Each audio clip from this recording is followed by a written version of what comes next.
All right, episode 102, fourth take on the intro. We are back live. Welcome. Let's just get a quick clap. We got Charlene back in the building, Spot back in the building. Go ahead, introduce yourself. Yo, what's up? What's happening? Charlene has made me mad the past 10 minutes, so she does not get to introduce It's herself Rock from today. the Spot. It's Rock from the Spot. Union coming soon. Welcome back to episode 102 of the show about nothing. Yes, sir. I am D-Rock, also known as Daniel, whatever you prefer. Please don't call me Daniel. Shout out to the rock stars. Call me Rock Stars. Shout out to the Rock Stars. This is my brother, my best friend, my dog. That is Ish. We do this. I don't really got much to say on the intro. We got a lot to get to. I don't think I've been more excited for a football game in my life as I am this Sunday. So we got a lot to talk about, a lot of football to get into. But Charlene is here. The Spot is always something I mention when she comes on and when she's not here, even though she doesn't notice. But they have a couple of events coming up. Please go to the link below and go to their Instagram to find out for all of their events. Own Your Crown will be April 5th. The 12th. You moved it? Okay. So Own Your Crown will be April 12th. That is an amazing event. If you have a small business or anything of that nature, please go and DM them and let them know you would like to set up a vending booth. Vending booth. There it is. Thank you. A vending booth at On Your Crown. And then we also have the date auction, which I feel like we should change the word auction just a little bit with a bunch of black people. But, It's February. Another story for another day. But listen, while we do mention the date auction, Charlene, go ahead, tell them about it, and do you ever seen what is it, Wheel of Fortune, where she does like the little hand thing And the video comes. Yeah, we're gonna put the video right there. So okay, thank you, Ishmael and Daniel, Yeah. for having me on the show. Inserts clip here. Yeah, exactly. The day auction is going to be on February 22nd. It actually started as a little joke, a TikTok trend, and I auctioned off my homeboys, and they went viral. It's been that long. Shout out to them. They went viral, and the girls had no shame. And that was the funniest shit in the world for 2 weeks. It was amazing. Nothing but negatives came out of that. Last year we raised like $2,000 last year in the day auction. So we're definitely trying to double, if not triple that this year. We have a lot of interesting candidates, and we're gonna have a nice venue, and you just come out for a good time. And there are also couples getting auctioned off. I repeat, there are couples getting auctioned off. Listen, for you Rockstars fans, if you are into women and you are a woman, and let a nigga know. All right, let's get out the first 10 It's minutes. not the first 10 minutes. So also on the date auction, if you have somebody you would like to auction off, if you would like to auction yourself off, you got a crush that you would like to buy, work around, you don't want to send a DM, get in contact with the Spot. Drop them a name. Hopefully they'll pop up. Yeah, I'm going to say this because I know that they're not going to watch the podcast, but I definitely had them reach out to somebody that I want to bid on. Yeah. Listen, I'm excited. That's real. It's a great way to shoot your shot. I ain't even going to cap. I was there last year, like, this is fire. Listen, the date auction is definitely a nice little vibe. Get you some drinks. You feel me? It's going to be at the same place? No, it's going to be at a different place. MJQ. Okay, that's lit. Yeah, it's going to be at MJQ. Surprise, y'all. It's going to be at MJQ. VIP Underground. VIP Underground. At the Underground. All right, man. Where do we want to start? Oh, I do know. I have somewhere I want to start. Quick 5-minute conversation I thought of last night because I was thinking about Charlene coming on, and Taylor had a conversation with her mom. No, I'm lying. Taylor was like, if we leave and Charlene is here, my mom is going to be like, are you okay with that? Yeah. Because the older generation doesn't get male and female friendships. Like my mom, I took Kayla to a party, like not a real party, just like the shit we doing, kickback that we be having. And I had to stop by my mom's before, and she was like, where's Taylor? And I was like, she stayed at home. Yeah. She was like, oh, you can't do that. We gotta talk about this. I said, I've known Kayla since I was 10 years old, dog. Leave me alone.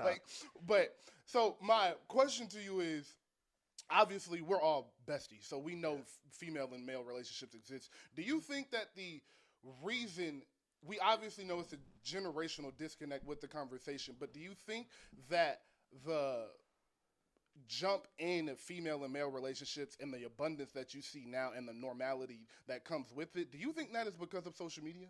Wait, so Taylor is not sleep and has not been taking a nap this whole time? No, Taylor's with her mom. I thought that Taylor was taking a nap this You whole time. think you been napping for 3 hours? Well, when I walked in the kitchen and she wasn't in the kitchen, I thought that she was taking a nap. I thought she was fair. tired. I didn't know she wasn't here. Well, Taylor does work hard. Shout out Taylor. Yeah, shout out Yeah, to Taylor. Taylor She's, does work hard. she's with her mom. But to answer your question, I think definitely social media. I just think the social climate is a lot different. Where a lot of people just like right now, it would be weird if everyone in this room wasn't married by now. 30 years ago. Yes. Now it's a little different where kind of people are more individualistic. Mm-hmm. And I think your social life is a reflection of that too. Yeah. Okay. And I think that just like being able to have more connection with people again, I wouldn't say it's necessarily, I mean, social media ties into it. I would say that it's generational more than it is about social media, but it also kind of plays into that. But I think just being able to talk to people and like being able to like stay in touch with people. I mean, that just changes relationships in general. People are just a lot more closer in general because you have more access to them than you do before. And of course, we just shout out the spot, but there are not as many social institutions as they once were.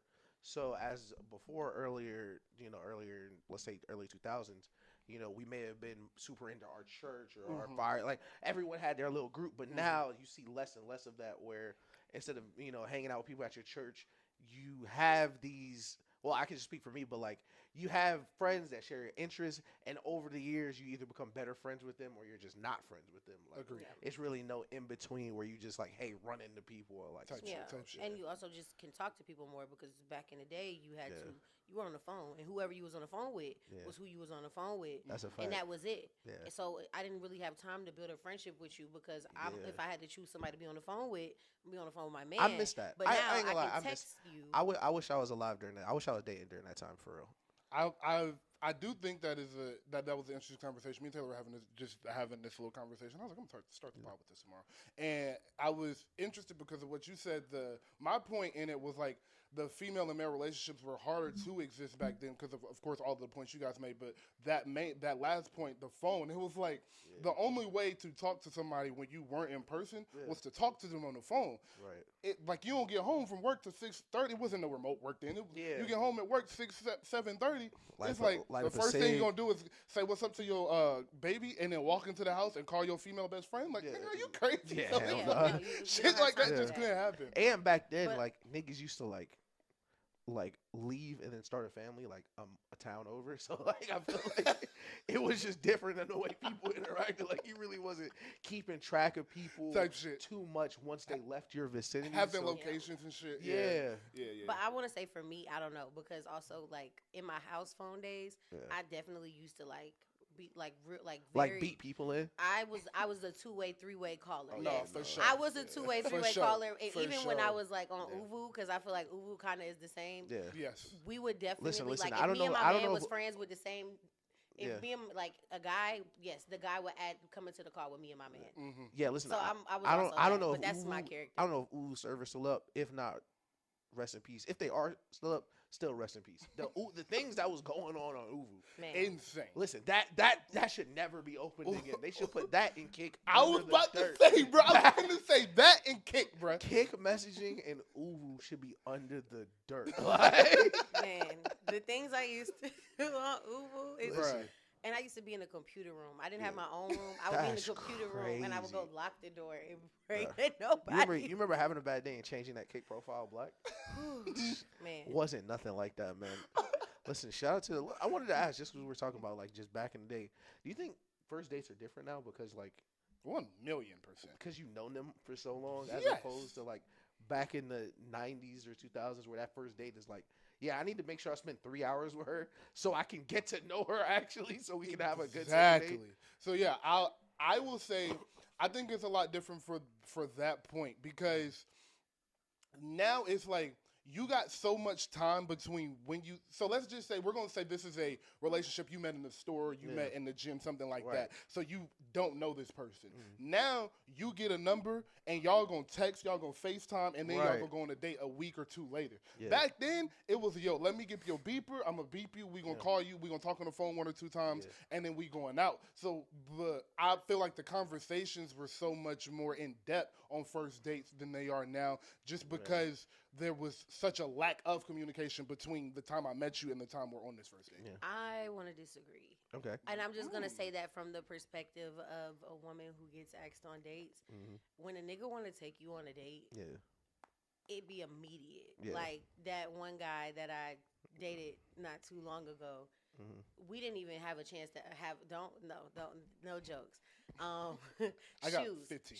Shoes. I knew who you were talking about. I didn't have to ask. We were on a date the next day. Yeah. Like we were on a date the next day. We didn't have time to really get to know each other in messages because we was on a date the next day. And a lot of guys, if they can take you on a date the next day, they will. What you doing on Saturday? Like if it's don't let it be Friday. Don't let it be Thursday. They will take you on a date the next day. Like a lot of guys don't plan dates out, and I feel like when you start to plan a date out, it kind of take the fun out of it because you're not in that spot. Like when you just meeting somebody, you don't text them all the time. You're not getting on the phone with them. You're not doing those things. So if we not going on a date within the first week, 2 weeks is really pushing it because I'm not focused no more because I don't feel obligated to text you back. That's a super interesting perspective because like on the other side of that, like if we're talking like I need for sure to be sure that I'm thinking what she thinking, if that makes sense. It's are we falling in love or not? Yeah, that's what I'm saying. Like so like the first couple of days, like I would say I think it depends on the vibe for sure. Yeah, it 1000% depends on the vibe because if the vibe is going quickly, like it's just like we're trying because to. We gotta be. We gotta see each other so that we can start getting on the phone. Because I don't want to have to text you. Listen. Okay. Well, this is a sports episode, but this episode is gonna be called the honeymoon phase. Like I'm trying to get to the honeymoon phase as quickly as possible. Like whatever we gotta do to pretend like we in love for the next month. I feel like that needs to be on the schedule. But yeah. Okay. Great start to the pod. So this pod is real sports heavy. But we got Char here, so we're going to mix the sports in between the music and the fun and entertainment conversations. So we'll start with Baltimore Bills and then get to SZA after that. All right. Yeah. Hey, listen, it's a man's game this weekend, boy. Oh my! Listen, I want to start off with the intro to tell Stunner, hold that lame ass nigga. Daniel, you holding this one too. It's finna be 0 degrees in Buffalo. And we're not playing in no dome. They're not bringing out no fake grass. It's finna be 0 degrees wind chill. This is how God intended the sport to be played. And then listen, I feel vindicated because it's going to be the best game of the decade, and God made sure it was cold. He made sure it was going to be 0 degrees. All right. Hey. I'm so iffy on that. Should every stadium have a retractable roof, or should football be played outside? I'm so iffy on that. Some days I'm like, absolutely. If this game is 10-3 and Lamar Jackson can't throw the ball, I will never, ever think that football should be played outside. But if he throw the pass and the wind just take it a little bit too far. But it's like it said, it's supposed to be 8 to 12 degrees, and it's supposed to feel like 0.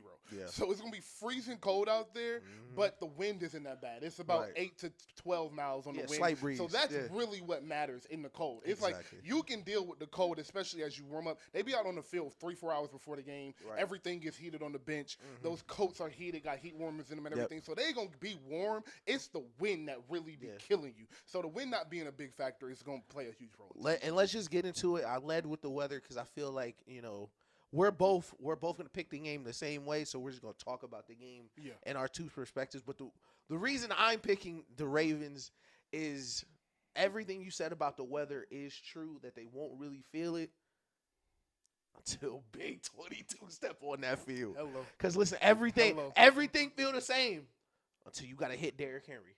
Hello. Until you got to keep hitting Derrick Henry. Hello. And I think Derrick Henry, King Henry, as he's known, will be the difference in this game. I completely agree. So I will start. We obviously are both picking the Ravens. There is no doubt about that from either one of us. You know how he feel about Josh Allen, and you know how I feel about Lamar Jackson. Exactly. So we're both picking the Ravens. We're not going to bore you with, oh, my God, the Ravens are the best team ever. Right. We're going to get into schematically why they're going to do that. And let's definitely start with Derrick Henry because the Bills' run defense isn't great. And the Bills' run defense isn't great, not due to a lack of experience or just being light in the ass. It's because their base formation and their base formation on defense is nickel. Yep. And if you guys don't know, nickel formation means you have 5 defensive backs on the field. Nickel 5, you get it? So you have 5 defensive backs on the field if you're in nickel formation. Yeah. And Derrick Henry is bigger than defensive linemen. So how do you think mathematically that works out when you have a 6'3", 250-pound running back that runs a 4.5 corners are trying to come up at the line of scrimmage and tackle him? That's not going to work. And it might be okay in the first quarter. But Derrick Henry gets stronger as the game gets longer because people don't want to tackle him in the third and fourth business quarter. Decisions. Listen, we talked about last week too much. Patrick Queen, just know we saw you.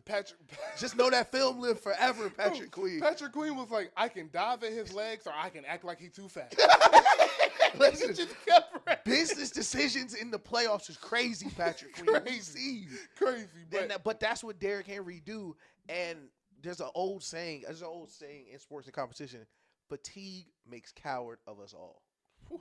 It's tiring to hit Derrick Henry. Hello. It's tiring, to even continue on schematically why I think the Ravens running game will be too much. Exactly what you saw last game, because after you hit Derrick Henry, you gotta get up and chase 8, man. Hey, listen. You gotta get up and chase 8, baby. Listen, and that's exactly what the game plan you saw the Ravens go into. With the Steelers, it's exactly who the Ravens will be for the remainder of the playoffs. I want to harp back on that game real quick because I think the mentality of the Ravens are so much different than what they were last year. Yeah. Last year, it seemed they were almost surprised they were that good. Not that Lamar was that good, but that the team was that good. And when they talked about them in press conference, and I said talked about them, when they talked about themselves in the press conferences and things of that nature, it seemed like, whoa, yeah, we got this. Yeah, we're good. This is crazy. And it seemed like a little bit of a shock that they were the best team in the NFL. Like we've never been this good. Like Jay Flowers never been this good. Yes, exactly. Now we're in this season, and it's like, nah, this is supposed to happen. Yeah. I know exactly what we need to do. I know what I need to learn from last year. And 22 is giving them such a calm presence because you have somebody other than 8 back there that you can hand the ball to and trust 4 or 5 yards are coming no matter what. Because every game that the Ravens lose is because they are penalized, false starts, pre-snap penalties that get you behind the chains so they can't play their style. If they are able to run the ball on first or second down or first and second down and set the tempo of the game, you're not beating them. You're just not. The only team in the NFL that's going to beat them if they play that style is the Chiefs, which is why I will get into it next week when they win. Lamar got to be a superhero to beat them. But other than that, every other team, they're going to be able to play this ground and pound Lamar 18 to 25 attempts football. And that brings me to what I was about to say about the Steelers last week. They treated that like business as usual. Because I saw Reggie, shout out our group chat. He was like, dang, I wanted us to go all black. Nah. We ain't making this special. Just a regular game. It's a regular game. It's a regular game. Walking into this like it's the regular season. Yep. We're going to play it like it's the regular season. We're going to play it like it's the regular season. Ain't no special national anthem. We ain't having Drake come perform or nothing. Foreshadowing. But we'll circle back to that. We are treating this as business as usual. Classic uniforms, classic colors. Come out, get the ball to Derrick Henry, 25 times, 160 rushing yards. Let's go home. And that is what you're going to see them in Buffalo do, is set the tempo with Derrick Henry, let Lamar on the first possession run 3 or 4 times, get his legs into it, get him warm, and it's going to be curtains. I just spoke about the run, and we just spoke about the run. Talk about the Bills' pass defense, because that's also a weakness from them. So what worries me about the Bills' pass defense is, first of all, their best – probably it's going to sound weird to say this is their best player. Their best player is their nickel corner, Teron Johnson. Because, like you said, their base is their nickel. He is a full-time starter, and he's one of the best slot corners in the league. Yes. And the reason I say he's their best defender, if not Matt Milano, who is a friend of the show. Shout out Matt Milano. Hello. But he has to be great all the time because they have to be in that formation. I think the combination the Ravens present for someone like Teron Johnson is going to overwhelm not only him but the rest of the secondary, because like you saw in Pittsburgh, he's going to have to scrape and fill the run. So he's going to be banging with the most physical running back of our generation and trying to tackle Lamar. But also, Mark Andrews and Isaiah Likely are not finesse tight ends. No. They are not Travis Kelce tight ends. They are going to run routes, but when they are not running routes, they are going to be delivering punishment. Yes. It's going to be, I started this episode, it's a man's game. Yes. It will be a man's game this weekend. And what is kind of frustrating for Ravens opponents is, yes, you have to commit all these resources to stopping the run, but even if you don't, they're still comfortable passing anyway. Exactly. And the Bills just have so many holes in their defense. There's so many people that are missing. I don't think the Bills are going to be able to generate enough consistent stops to stop them. And I also think Baltimore is going to be playing with a lot of short fields. And that was a great point. So on the pass defense, because the key to a great pass defense is having a great safety. Right. Most of the top pass defenses in the NFL have a top 5 to 7 safety in the league because he's ever able to be the quarterback of the defense, and great safeties can cover an insane amount of ground very fast. Some safeties literally can cover the entire top. Exactly. Yeah. Ed Reed, Troy Polamalu, et cetera, et Shout cetera. out Devin McCourty. So the Bills, and this brings me to my next point. They give up a lot of big plays. This year, they've given up the 5th most passes of 20 yards, the 4th most passes of 40 yards, and they have the 9th most passing touchdowns given up. Yep. That is letting me know your safety play is bad because their corners that they use in the nickel formation are good. They're solid. Bernard Johnson, I'm slipping on the other one name, 31, Rasul Douglas. Those 3 guys, they are good corners. They're solid corners. But when you don't have great safety play and you can't rely on your safeties to always have your back as you can with Kyle Hamilton, that makes your job as a corner harder because you're pressing a little bit more. Yeah. That leads to pass interferences, that leads to blown coverages, that leads to in your zone getting focused on one receiver when you got another receiver coming to your zone. Things of that nature are all of the reasons that the Bills' pass defense will kind of fall apart. Yeah. And as Ish said, if by the grace of God, which no one has been able to do, but they stopped the run for the Baltimore Ravens, or the Baltimore Ravens have self-inflicted wounds where they're 1st and 15, 2nd and 12, and things of that nature, and they have to pass the ball, that puts them in a better position because at least you know what's coming. Right. But if you're getting the balanced Ravens where it's under center, play action, shotgun, fake read option into the RPO and likely slips out, and things of that nature, it's over with because you simply just don't have the personnel. So it's been real interesting this week to see people like Nick Wright and Colin Cowherd and the pundits talk about how this is an even matchup and these two teams are as even as possible and things of that nature. They're not. Right. Their offenses are both even. But the difference in the Bills' defense and the Ravens' defense is very drastic. Yeah. Speak to the Ravens defense. I'll pull up the graphic real quick. Right, and this is what I wanted to speak to of the Ravens defense is not just, of course, schematically, I feel like the Ravens defense will have an advantage because they're one of the best defenses in the league. Total scoring, third down defense, pass defense, especially since Kyle Hamilton has gone back to playing safety. We just mentioned how important safeties are to a defense, and Kyle Hamilton might be the best safety on earth right now. Yes. It's him and Jesse Bates fist fighting it out. Yes. But the effectiveness of having such a suffocating defense with Derrick Henry is you're basically the Titans AFC Championship team with Lamar Jackson at quarterback. You're a championship team without that. You are a literally championship team from defense and running the ball, but you also may have the MVP at quarterback. And what I think is going to break Buffalo, and I think this is the reason Buffalo is an underdog at home in the playoffs, is the margin for error for the Bills is minuscule. They cannot have any mistakes. A turnover loses them the game. Turnover loses you a game. A holding may lose you the game. Pass interference. There are so many things that have to go right for Buffalo the entire game because the Ravens are literally just better everywhere.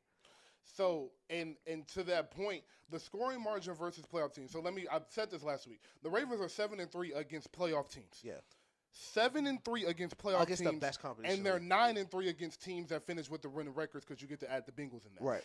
And the Bills are 2-3 against playoff teams. Yeah. But a lot of those games, like we've been speaking all week about about Patrick Mahomes, not all week, I'm sorry, all year, about Patrick Mahomes and how the margin of error for them has been so small, and they're so close to winning, they're so close to losing so many games, even though they're 15-1, which is insane. But they have a plus 122 scoring margin against playoff teams. That is 76 points higher than the next team. And if you guys don't know what that means they have outscored their opponents by 122 points. That's which ridiculous. Is asinine. So that is what Ish is saying when he's saying they don't have a small they have a small margin of error because this team destroys teams. And the Bills know that. They played in week 4, 35-10. Josh didn't play the fourth quarter because the Ravens defense is capable of stopping everything the Bills want to do. When they want to run the ball, the Ravens have had the best run defense all year. It's been number 1 all year. They give up 3.3 yards a carry. That's number 1 in the NFL. But their pass defense, like Ish said, once Kyle Hamilton went to safety in week 11, it drastically changed. This says since week 13, but the graphic, because it's probably not going to screen anymore, but the graphic said week 13. It was the scoring defense was first, and the total defense was third. Everything else was still first since week 11. It just looked cool with everything first, so I went week 13. I like it too. The Ravens' defense has been incredible. They haven't given up 20 points since week 12. Like, they've been on a mission. So I just think, like, the Bills are genuinely overpowered, and the only way the Bills win this game is if Josh Allen got 450 yards and 4 touchdowns. Listen, what Josh Allen have to do this game is legacy changing, and I think that's why this game is so important, because as much as it is cliche to say, like, legacy game, like, this game is a fork in the road for both of these quarterbacks, no doubt about it. Someone is going to need to be Peyton Manning in the AFC. Mahomes needs a rival. Yes. He is on pace. He's about to win his 3rd straight championship. He doesn't have a rival in the AFC yet. No.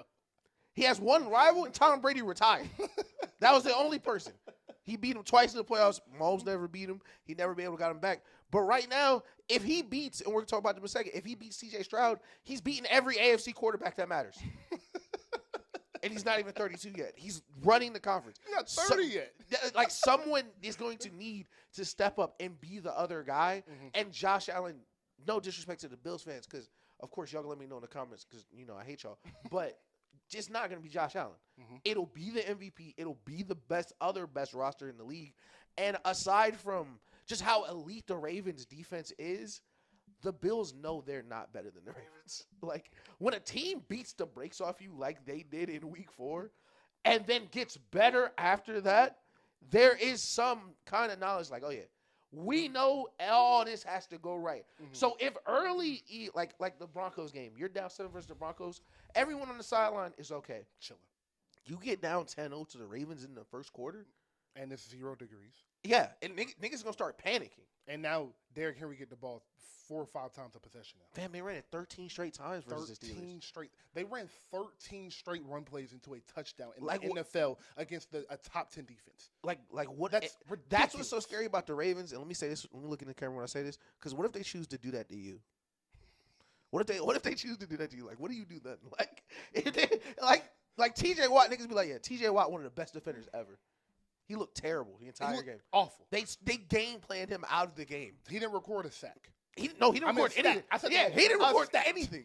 Nothing. Me and him had the same impact on that game. That is ridiculous. Yeah. And so, real quick, back to the Bills' run defense. Yeah. I'm pulling this graphic up for y'all to show that they are giving up 4.5 yards a carry. That's 19th in the NFL. That's essentially 5 yards a carry, which means every 2 carries you're getting the first down against. Yeah. That is. You're not beating the Ravens giving up that. I have the games that they have against the running backs, and this is the total rushing yards for the team, not the running back specifically. I just put the running back that was starting because it's a lot of all-pros up there. And then I did give the Lions I gave them some credit against the Lions because the Lions have one of the best rushing attacks in football, and they held Jahmyr Gibbs and company to 15 carries, 38 yards, and 1 touchdown.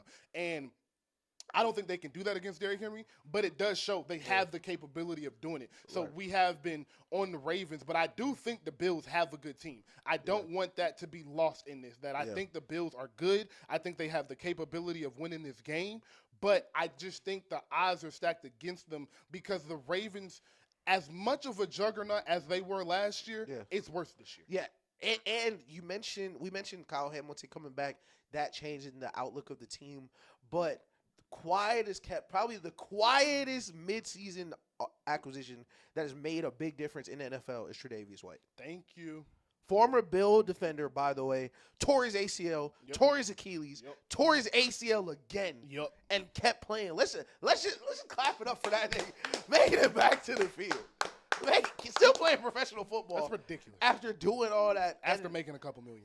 After literally, I would never do anything again. Like, but bringing him to the Ravens secondary, and now what you have is Kyle Hamilton. When of course we spoke glowingly about him, but now Marlon Humphrey, Tre'Davious White, veteran corners on the outside, which is super important, especially right now in the league because no team has great corners in the NFL. No. What you want is veteran corners who are going to play well, and that's what they have, and it really filled out the back half of their defense well. And before we get into the trendy TikTok topics,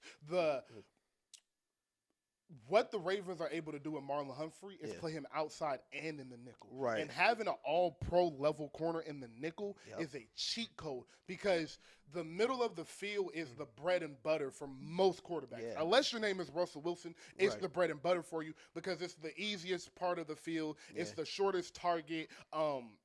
Like physics-wise, it's the shortest target and things of that nature. And it gives you the most options coming out of your route. Usually. Exactly. So the middle of the field is usually where quarterbacks make their bread and butter. Having Kyle Hamilton, Roquan Smith, and Marlon Humphrey across the middle of your defense is crazy. Yeah. And that is what the addition of Nate Wiggins and Trey Wright was able to do because, like it said, Brandon Stephens is the worst corner I've ever seen in my entire life. Shut up, Brandon Stephens. So they're able to play. Terrible, buddy.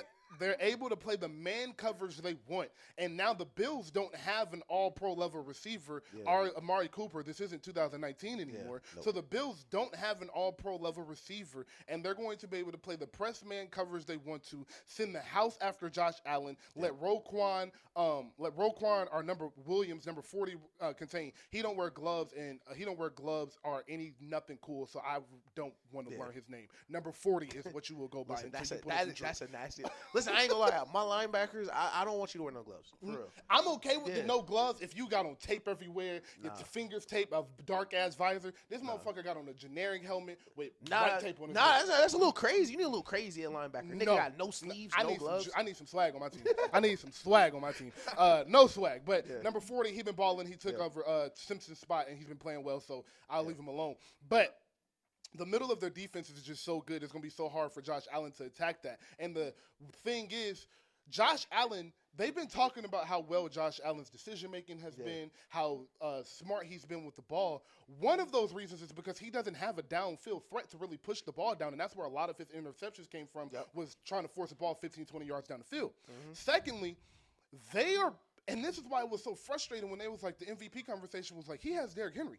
My nigga, James Cook is second in the league in touchdowns and fourth in yards. He was the driving force of that offense and let them get to everything else they want to get to as Derrick was for the Ravens.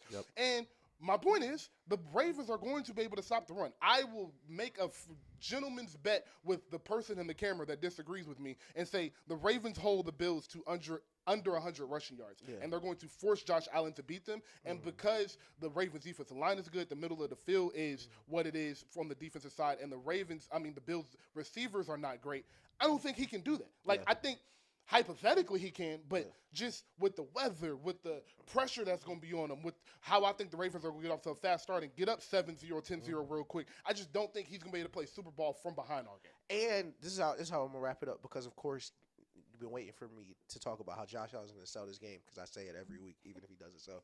But I want to just, listen, we are, just to pat ourselves on the back, niggas like, why did you use the Jets Sam Darnold picture? Because he was on the way. I told you. I was trying to tell you what was going to come. Oh, I knew exactly. Listen, everyone's talking about Josh Allen's taking care of the ball so well. It reminds me of that homie who be on tolerance breaks. Like, oh, yeah, he was on a tolerance break because he couldn't cop no gas. He wasn't on no tolerance break. It's real easy to be on a tolerance break when you can't buy no gas. It's real easy to take care of the ball and not throw any turnovers when it's nobody to throw to. There's no reason to do that. We now 14-0. It's 0 degrees, and Lamar already done scored a touchdown. It's a little harder to keep that control. Exactly. It's a little harder to do that. So I think what you're gonna see, much like Sam Darnold, who's on a season-long tolerance break, Josh Allen gonna hit that gas. He gonna turn right back into, oh shit, Josh Allen. And I think that's how the game is. I completely agree with that. Yeah. I completely agree with that. All right, real quick before we jump into music, who has the most to gain from this game? I can't say Lamar until did the Chiefs play before the Yes. They play Saturday. The Texans play Saturday. Yeah, The early slot. the Texans play 1 p.m. on Saturday. But I'm gonna say, listen, I'm gonna put it out there because we're gonna say it later. Spoiler alert. I think Houston wins that game, and I'm gonna say Lamar has the most to gain from this game. I agree. I think Lamar has the most to gain from this game because if he does win this game and he does face Patrick Mahomes, spoiler alert, I do think the Chiefs are going, the Texans are going to win again too. But I won't say that a lot though. But if he beats the Bills and he can stay in the playoffs, he has beat his rival, his companion as the second or third best quarterback in football, and then the best quarterback in football in Patrick Mahomes, and then go win a Super Bowl, you are talking about Lamar Jackson as a top 10 quarterback for the rest of his career now. So that is why he has the most to gain. Josh has a lot to the game, don't get me wrong, because people are going to be like, oh, the underdog did it with the less supporting cast, and he will deserve all of that. But he doesn't have an MVP. I don't think he's going to win it this year, and I still don't think they will beat the Chiefs, and I don't think they will beat the Lions in the Super Bowl. That's why I said I wasn't gonna say Josh, because even if Josh win, I think they lose next week. The reason I go Lamar is because I think Lamar do have a chance to win the Super Bowl, as you said, and like you mentioned, I put this on Twitter. Listen, you know, it was funny. Wherever you have Aaron Rodgers, if Lamar Jackson wins the Super Bowl, he's right there. Agreed. He's right there. Right there before, right there behind. Yeah. Like I got Aaron at 5, so I would have Lamar about 6 or 7 if he wins the Super Bowl this year. But last one. Is this the best divisional round matchup we have gotten? And I won't say ever, but I will say, is this the best divisional round matchup of the past 15 years?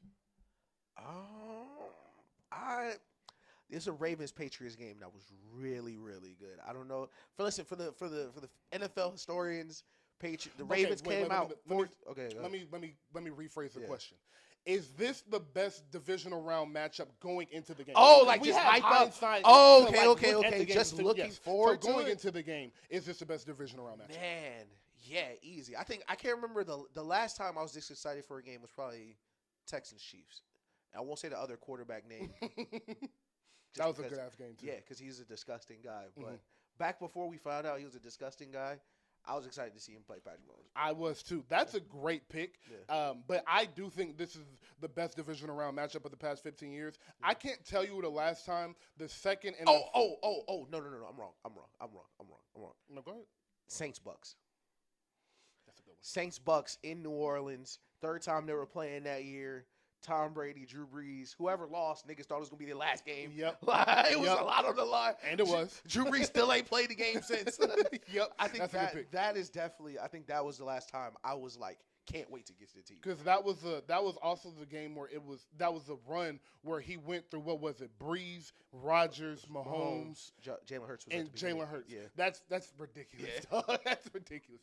But I am going to say yes to this question. This is the best divisional round matchup ever because these are the two second and third best quarterbacks, however you have them. They're the second and third best quarterbacks in the NFL. But not only that, they both have the same issue of we can't beat 15. Right. So beating each other is going to give him the hope. It's like, well, shit. Yeah. If I can beat him, I think I can beat him too. God, yeah. So, and on the other side of that, it's like, nigga, you can't beat him. You can't beat me. Like, you feel me? So that is like the thing. And on both of their sides, they're 2-2 against each other. Yeah. So this gets the winning matchup in the division series. And Lamar Jackson, the last time he played the Bills in interception, the game ended on a pick 6. Yeah. Now he had a concussion and it was freezing cold outside. And he was 23 years old, so it's okay. But shout out that concussion. But I think just to wrap it all up, best divisional round matchup ever, possibly.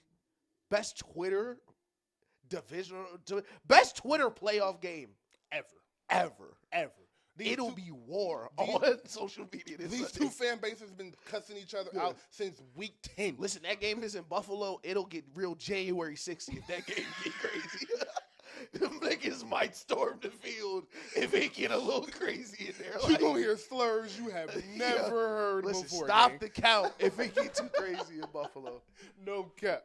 All right, amazing segment. I'll probably remember to say something later about it, but we'll move off of that. And shout out to Lamar. One more thing. I do want to mention Lamar. First 3 playoff runs, he was 21, 22, and 23. Which is crazy. Which is insane. Youngest player to start a playoff game ever, and they count that against his record and be like, he can't play. Since he has gotten an actual receiving core and gotten an actual offensive coordinator in Todd Monken, you saw what Justin Herbert looked like with Greg Roman. Yep. He has Todd Monken. He is 2-1, 7 total touchdowns, 1 interception, 116 passer rating, and averaging 225 yards a game. So his playoff numbers, surprisingly, amazingly, when his team got better and his coaching got better and he got older and actually hit his prime, his playoff numbers look good. Yep. How crazy is that? Yeah. Okay. Hello, Charlene. Welcome back. Hey, y'all. Listen, let me set the stage. Boom. Because we are going to have a nice little scissor graphic. Y'all going to see it. 3, 2, 1, boom. Scissor graphic. And we are back with our course. Number 1 scissor correspondent, Charlene, in the building. SOS Deluxe did drop. She's hinting at new music, a couple new mixes, depending on what's going on. She's lying about trying to make children's music get out of the deal, but we love SZA for it because we know she's a liar. But aside from all that, just how do you feel about the album? I know, of course, you were pretending not to care about it so that she would drop it quicker. She finally dropped it because you pretended to not care about it. That's not what happened at all. I just went to sleep. I was crashing out a little bit. I was leaving a concert, and I was like, okay, it's going to drop, and I'm going to get to listen in the car. And it was 12 o'clock. And I was like, it's not loading, y'all. And I'm on the phone with Azalea, and I'm like, y'all, it's not loading. Like, it's not coming up. And then it's all of the tweets. And and I'm like, man. And then it was like, okay, 10. And then it was 10. And I was just like, it's not coming. It's not coming. And I will say it just wasn't coming. Like, that is the worst feeling in the world. When you excited for an album and it don't come out at midnight. Listen, no. Telling niggas in the morning and then I go to sleep and wake up and it's still not out is crazy. That is the worst feeling in the world. And it's like, it's cool. Like, I was like, okay, maybe on the 4 a.m. on the Drake tip. Yeah. No. And it was 12 o'clock. Still wasn't there. I went to sleep. I promise y'all, I went to sleep because I was like, why hasn't this album dropped yet? No, that's so weird. But it was well worth it. Yeah. Obviously, just in the spirit of what has been going on, I went to 30 for 31st. Right. And I was like, man, as soon as it yeah. Listen, I love I used that. to think about immature things. I was like, no way. Yeah. I was like, it's no way that they did this sample. And I was like, yeah, it set the tone for me. She had a couple of songs that had already been out before. Yeah. But then just listening through the whole thing, I'm blown away. I understand why it is a deluxe and it's not an album because I don't think that it's the story body. It's not a story. Mm-hmm. It's just songs that she was getting off. And I get that, but if those are the songs that she just gonna get off, can't wait for the next album, can't wait for the tour because man, those are some really, really, really good songs. Listen, that one right there, the 30 for 30 through Scorsese Baby Daddy, all the way. Ridiculous. Just all 10s through there. I know of course the more in tune SZA fans have heard Diamond Boy and stuff like that. But for me, I'm hearing a lot of these for the first time, and I'm just like, wow, just amazing project. Super expensive. Hello. Not some expensive beats on there. I drop it. Listen, we made that song with Kendrick and paid for that sample. Niggas are for sure releasing that song. Yeah, we need to recoup on that for sure. You feel me? So I spoke on this a little bit last week, but I agree with Charlene. It should have been a deluxe. I want to get your opinion on someone that loves SZA as much as you do. Did you feel like she went deluxe because a lot of this was like a continuation of the sound of SOS, and it kind of fit into that rhythm or that bop. Like BMF is the pop version of SZA that you kind of get on this album that she introduced you to. So do you think this deluxe was like, I'm an artist, my next project, I want to be a real project. I like my albums to feel like albums and tell stories. So this deluxe that isn't up to my standard of an album, I'm going to put as a deluxe because it does fit into the scheme and scope of what I was doing on SOS. Yes and no. I think that, I mean, yes, because if you think about the deluxe of Control 2, yes, those are songs. They're songs that were supposed to be on Control. So, like, I think that these are probably songs that were supposed to be on SOS because SZA has a lot of music. And, like, for Diamond Boy, I don't know why that, and me and Ishmael, we talked about it because I'm like, it's on the end of, and now it's losing me because it's on the end of Snooze. It's not Snooze. It's on the end of something. I can't remember what it's on the end of. Yeah. But it's on the end of a song. Like it's been out for a long time. Right. Like it's in the music video. Like it's been out for a very long time. So Diamond Boy is one of those songs, but it's an unreleased song. Right. But like I have a whole, like when the deluxe for Control dropped, there were no new songs because I had already knew all of those songs because they were all unreleased music. And so I think that these are probably songs that were supposed to be on SOS that didn't make it to SOS. Let me ask you, as a SZA fan, how are you with the Punch relationship? Because I know you guys as a group are a little hot and cold on Punch. I don't question it. You got because beef I don't with know Punch? what's going on. Because then when it's like when you get in tweets, and it's like. You got the information. It's like, okay, whatever. Yeah. Like, it is, I mean, because she hate the label, she love the label, she hate the label, she love the label. I think that... It's tough because she's a liar. It says, when I say that, we still love you. You know, LeBron's a liar, too. All the GOATs are liars. Real quick, that you get into... Real quick. Yell into your microphone. I'm going to mute it. Nobody's going to hear it. Ah! Okay, I was just making sure it was picking up. I'm going to mute that. Nobody's going to hear that. Okay. Thank you. You could have chosen a different tone of yell. That was crazy. She screamed like a happy yell. But I think that it's just so beautiful. I think it's like really mature SZA music, and I think that SZA's just like always right on time with where I am in my life because when she made Control, you know, I was a sad, depressed, low self-esteem girl, and then when SOS dropped, I was a sad, depressed, low self-esteem, but building my confidence, girl. And now I'm like, like I'm not crashing out no more. Yeah. Like I'm not crashing out about these niggas no more.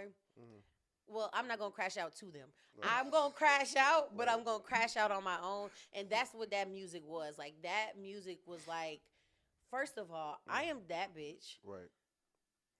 Yes, my feelings are hurt. But I'm gonna be mature about it. I'm gonna crash out, but I'm gonna crash out in my room. And so I feel like there are a lot of those songs that I really relate to, which is that's why I love her. But man, it's it's so much different. Like it's so diverse. Right. There's so many different genres, and it's like, man, this is like Kitchen. Kitchen is like so crazy. It's not a song that I've ever would have expected to hear from. Like, but it's a classic. Like if Kitchen sounds like a song I've heard my whole life almost. Like I felt like I knew the words to Kitchen as I was listening to it for the first time. Let me ask you, just to be messy, do you think Scorsese Baby Daddy is about day free? Are you aware of the free day, like the SZA day free stuff that's going online? I have fallen down rabbit holes. I don't know, because I was, it's so funny. I just watched a SZA interview, and they were like, and it wasn't even about him, but it was about Drake, and she was like, yeah, like there's this whole storyline about me and Drake that just doesn't exist, and so I don't know. Does this stuff really exist? I mean, if Dave V took SZA from Drake and started his beef, I'm kidding. That is funny. Oh my God.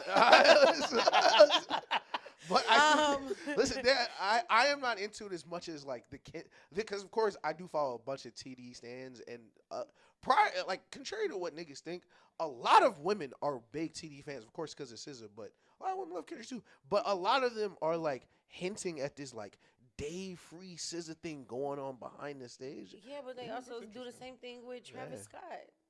And day free? That whole thing, about Travis Scott and SZA, and they have this whole, they're in love. And they have a thing going on. But to be fair, if you listen to SZA music, with Kylie Jenner no more? No. No. Listen. Daniel. The work was done though. Listen.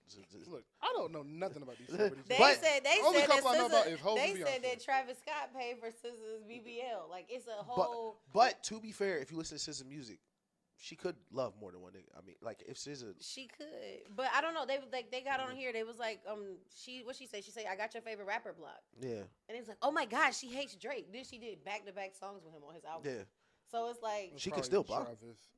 It's probably Travis. still blocking. Isn't it crazy? Travis is on the album. Have y'all seen that video of SZA walking up them stairs from her BBL surgery, but Yeah. acting like she broke her ankle? That's Yeah. one of the funniest videos. No, that exists she's anywhere. hilarious. That is, she's a funny. No, her girl. wearing Like, that shit to she's the award show. I'm Bro. going to see her movie. Like, No, she's funny. No, They her said that all you gonna do in that movie is laugh. fam. Her. I want to go see that movie. No, so dog. Her in disguise at the pop up with a BBL. Like she put she pull up to the stage. She pull up to the concert, take a picture of her disguise, and post it so niggas know what her disguise is, and then she walk in disguise.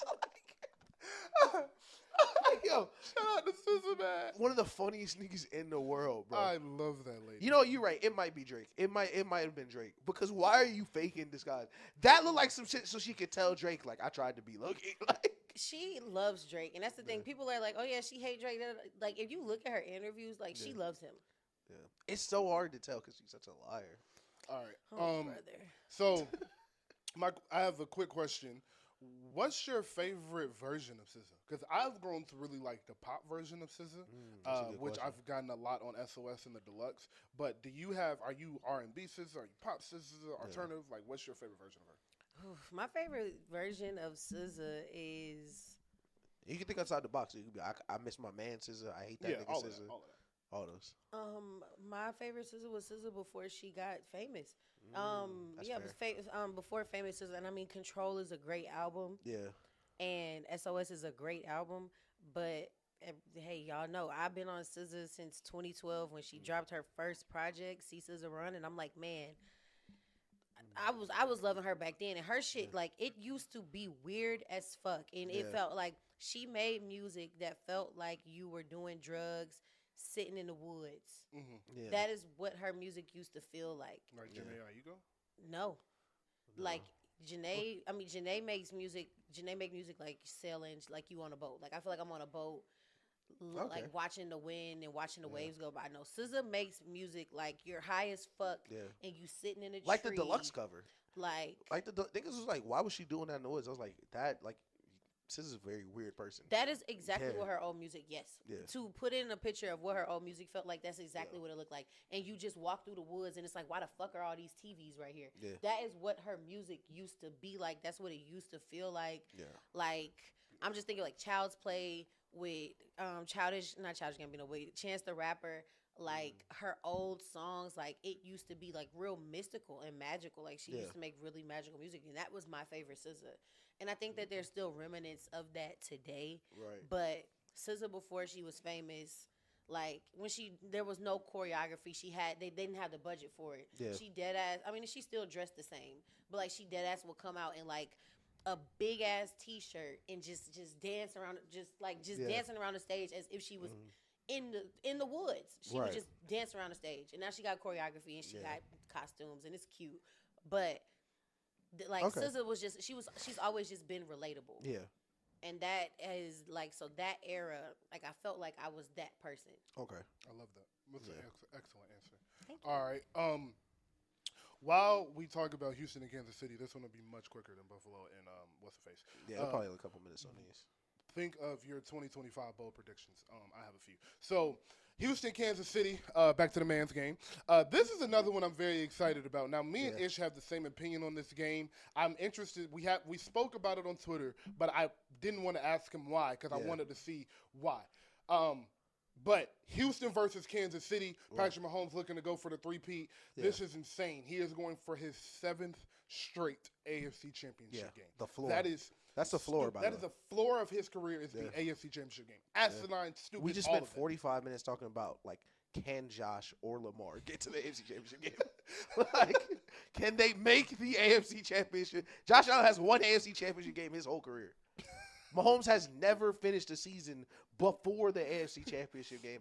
Also, just a quick little hit on the Chiefs because, of course, like we just said, we're both going to pick them to lose, which was a rule on the show we weren't going to do for a while. But just to show you how good the Chiefs are, he's planning the birth of his children around the bye week. Like, he knew that was going to be the first seed. So he told his wife, yeah, it's okay. You can have a baby then because I'm not going to be playing anyway. And they're 15-1, and everyone's wondering what's wrong with the Chiefs. But to answer your question, it was a couple of different things. So first, these are the 3 reasons why I think the Texans will win versus the Chiefs. Okay. 1, the NFL is the best TV show in the world. Thank you. The NFL is the best TV show in the world. you. Let me say it again for the people in the back. Roger Goodell has never missed, and if you think he missed, just keep looking because he's going to make it. I think everyone is the Chiefs will be there. It's always going to be the Chiefs. He is overdue for a taste of his own medicine. Exactly. And second reason is the Texans are the Chiefs. The Texans and the Chiefs are the same team. The Texans are, top 3 defense in the league with a superstar quarterback on the side just trying to figure it out. Now, the Chiefs, of course, have Andy Reid, the best play caller ever, so it definitely helps. And the Chiefs have a better defense, so it definitely helps.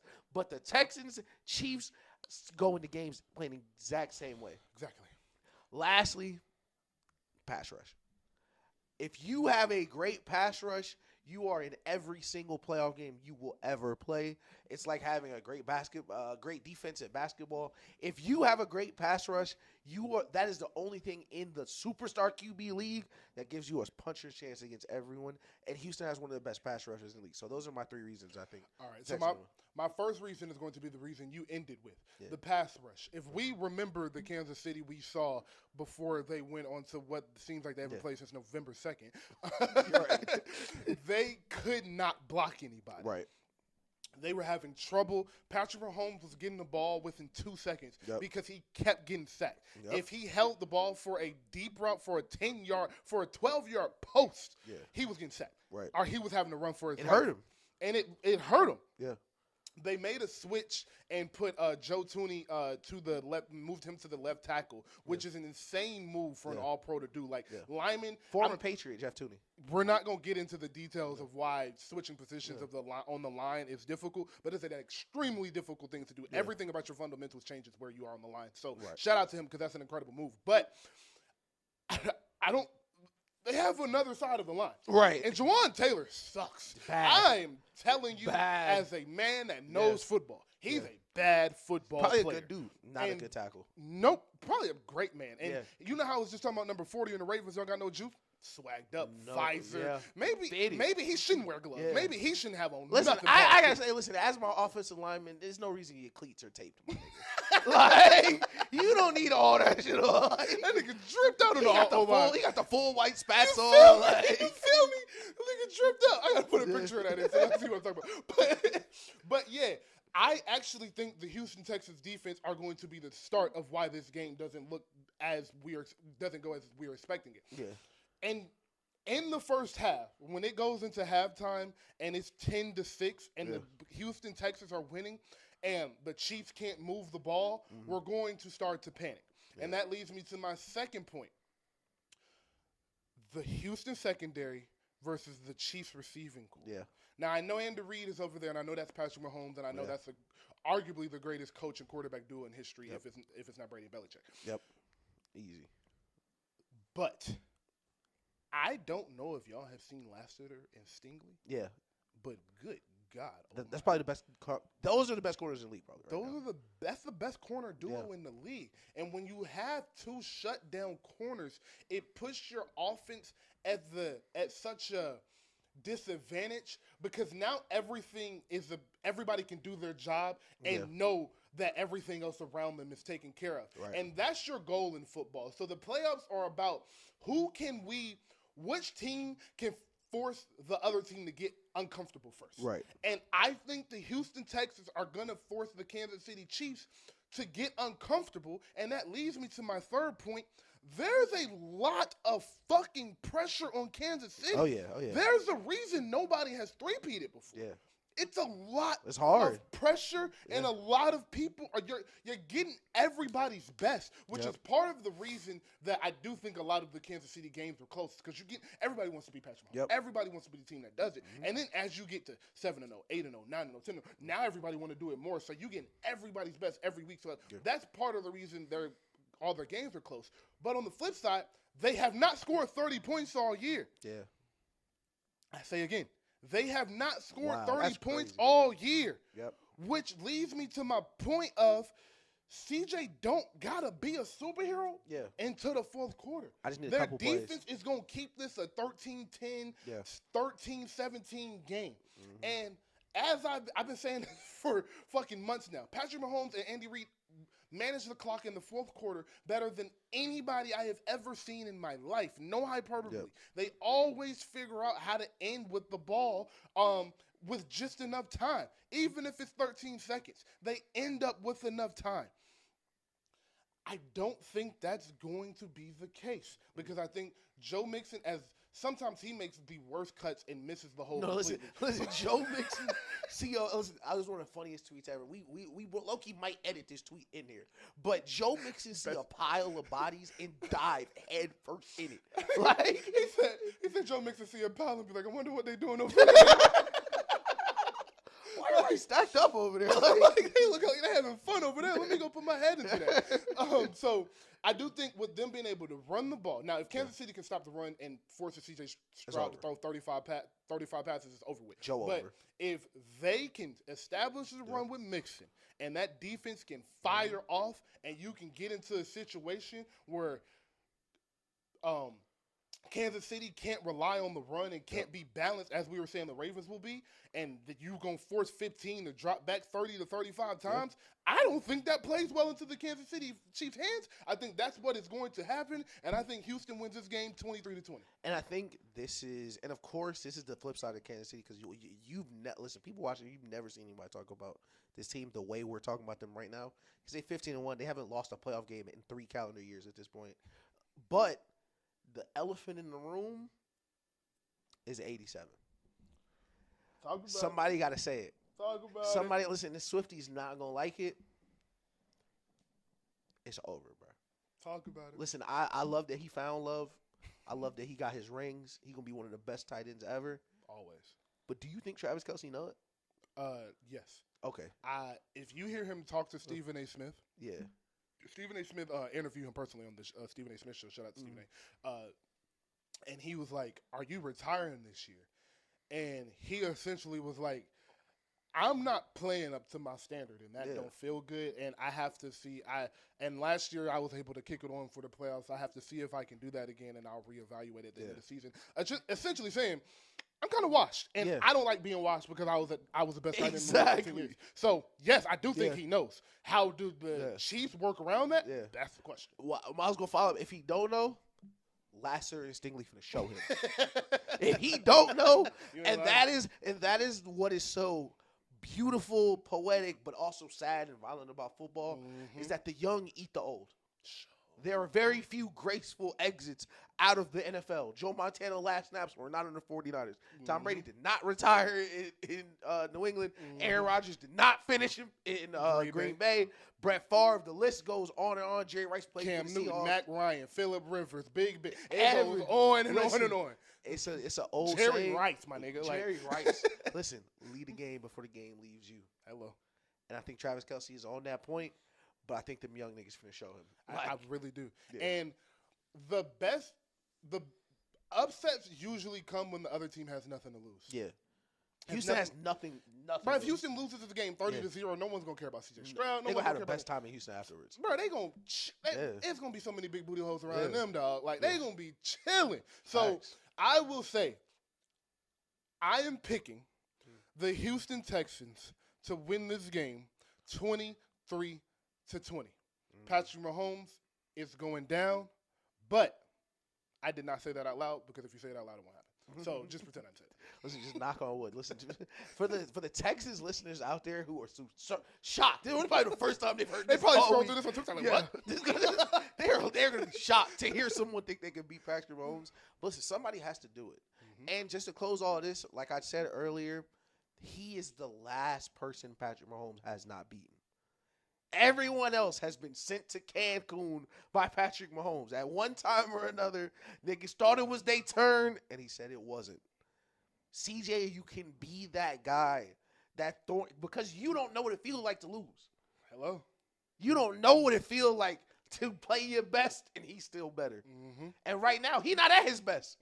So, listen, I agree. I think it'll be 20-17. I think the Texans win, but walk-off field goal. Walk-off field goal. I think it'll be a hell of a game. Hell of a game. Yeah. All right. 2025 is here. Happy New Year. I do want to say I spoke about this a little bit on the last episode, but I was just ripping and running from December 18th to January 4th. Yeah. I was just everywhere. And so last show, I was a little sped up. I was talking fast. The camera wasn't right, so I'm sorry about that. But it was a brand new camera. I got it that day, and I had to learn something. I've been texting Josh all week. Shout out to Playmaker. He has been helping me out with the camera a lot. So, but I meant to ask this last show, but I'm happy I didn't because Charlene is going to be much more fun to do this with than Stunner. Yeah, I ain't gonna lie, you're doing way better than Stunner. You're doing way better I than love Stunner. Stunner, but he ain't tapped into the universe. He be listening to ESTG shit and still. So yeah, shout out Stunner, but she's doing better than you. We're gonna start keeping a weekly track too for the guests. Who the best potters? Yeah, like a potter of the month, a guest of the month type shit. Guest of the month. Yeah, hell yeah, let's do that. Type shit. So I'm better than Stunner, but not better than Nelson. Well, he hasn't been here for the year, so you're ahead of him now. Gotcha. Yep. Yeah. So you're ahead of everybody. Yeah, right that's what it restarts for the year. Okay. Right. So wait, this is only the second episode though, right? Yeah. Yes. So you're one right now. 102. So every episode is going to be on the number this year because it started on 101. Okay. All right. So 2025 bold predictions. This can be sports, entertainment, music. I guess we started already with the Texans beating the Chiefs. I guess that's the that's first a Super one. Bowl prediction. Right? But floor is open. Okay. So Kendrick is gonna bring SZA out at the Super Bowl to kick out their album. They're gonna do Luther.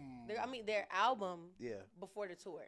Okay. They're gonna drop an album. They're gonna drop an album before the tour. You think they're dropping a joint album? Yes. Okay. I think they're dropping a joint album before the tour. I like that.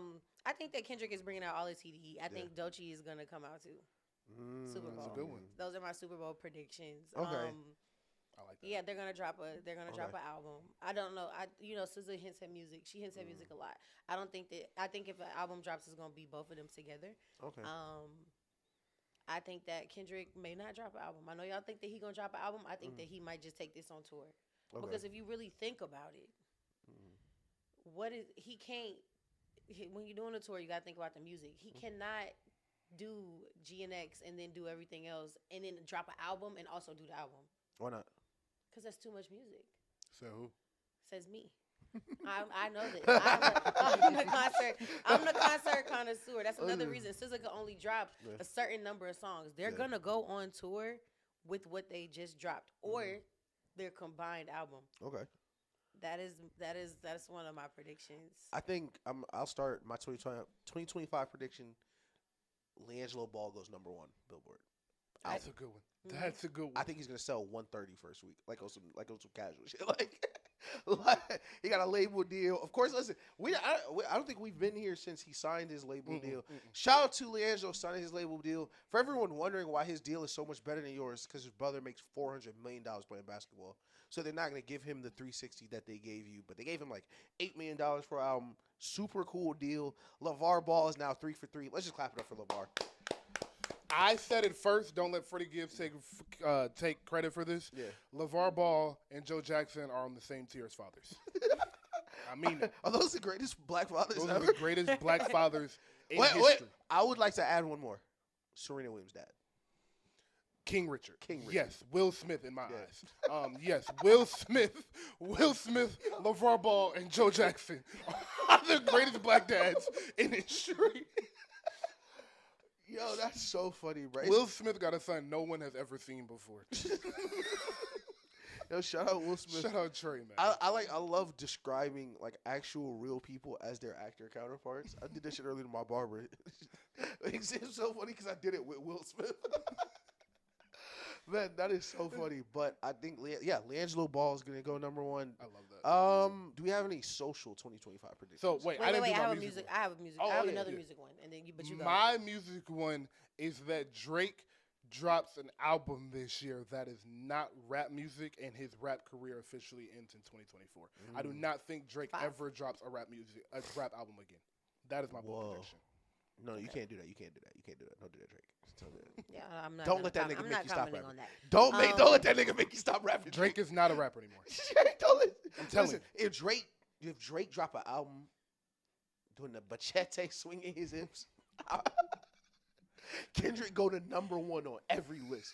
Like a nigga made you go Bad Bunny. Like he's going Bad Bunny. I'm telling you. He was already Bad Telling Bunny. you. He's going R&B and Bad Bunny and pop music. He will never. Brother. Don't worry, we're gonna talk about your boy and his suits in a second. And this isn't like he won't ever spit a rap again. Yeah. This is he won't make an album that feels like a rap album ever again. That's what I'm saying. What was your other one? Thug and Gunna gonna drop a collab. Oh, well, I pray to God. who listen to They the are. listen to the Lord. They are. To the Lord There's above. gonna be at some point. There's gonna be a conversation where Thug is like, "Y'all need to stop." Like at some point, like He right said now, Wham, whatever Wham say go. Whatever Wham say go. He I said think it. that- I Whatever think that Wham things- say go. I think that things can be a little black and white. I think things can be a little. Great. Well, Wham ain't say it was great. Look great. Wham said we don't fuck with rap. So I don't know about that. Can John. I All I'm just gonna say, say is, Wham I think is one of the that funny, Young one of Thug the is gonna- coolest nicknames ever. Wham is a Young great Thug name. is going to come out and be like, "Y'all need to get off of him. Okay. It's time." He They're gonna likes make a stand- song. They're gonna make music together. Okay. They're gonna do something crazy. I hope you're right. Okay, my take is similar to that because it mentions Young Thug, but not similar in the other way.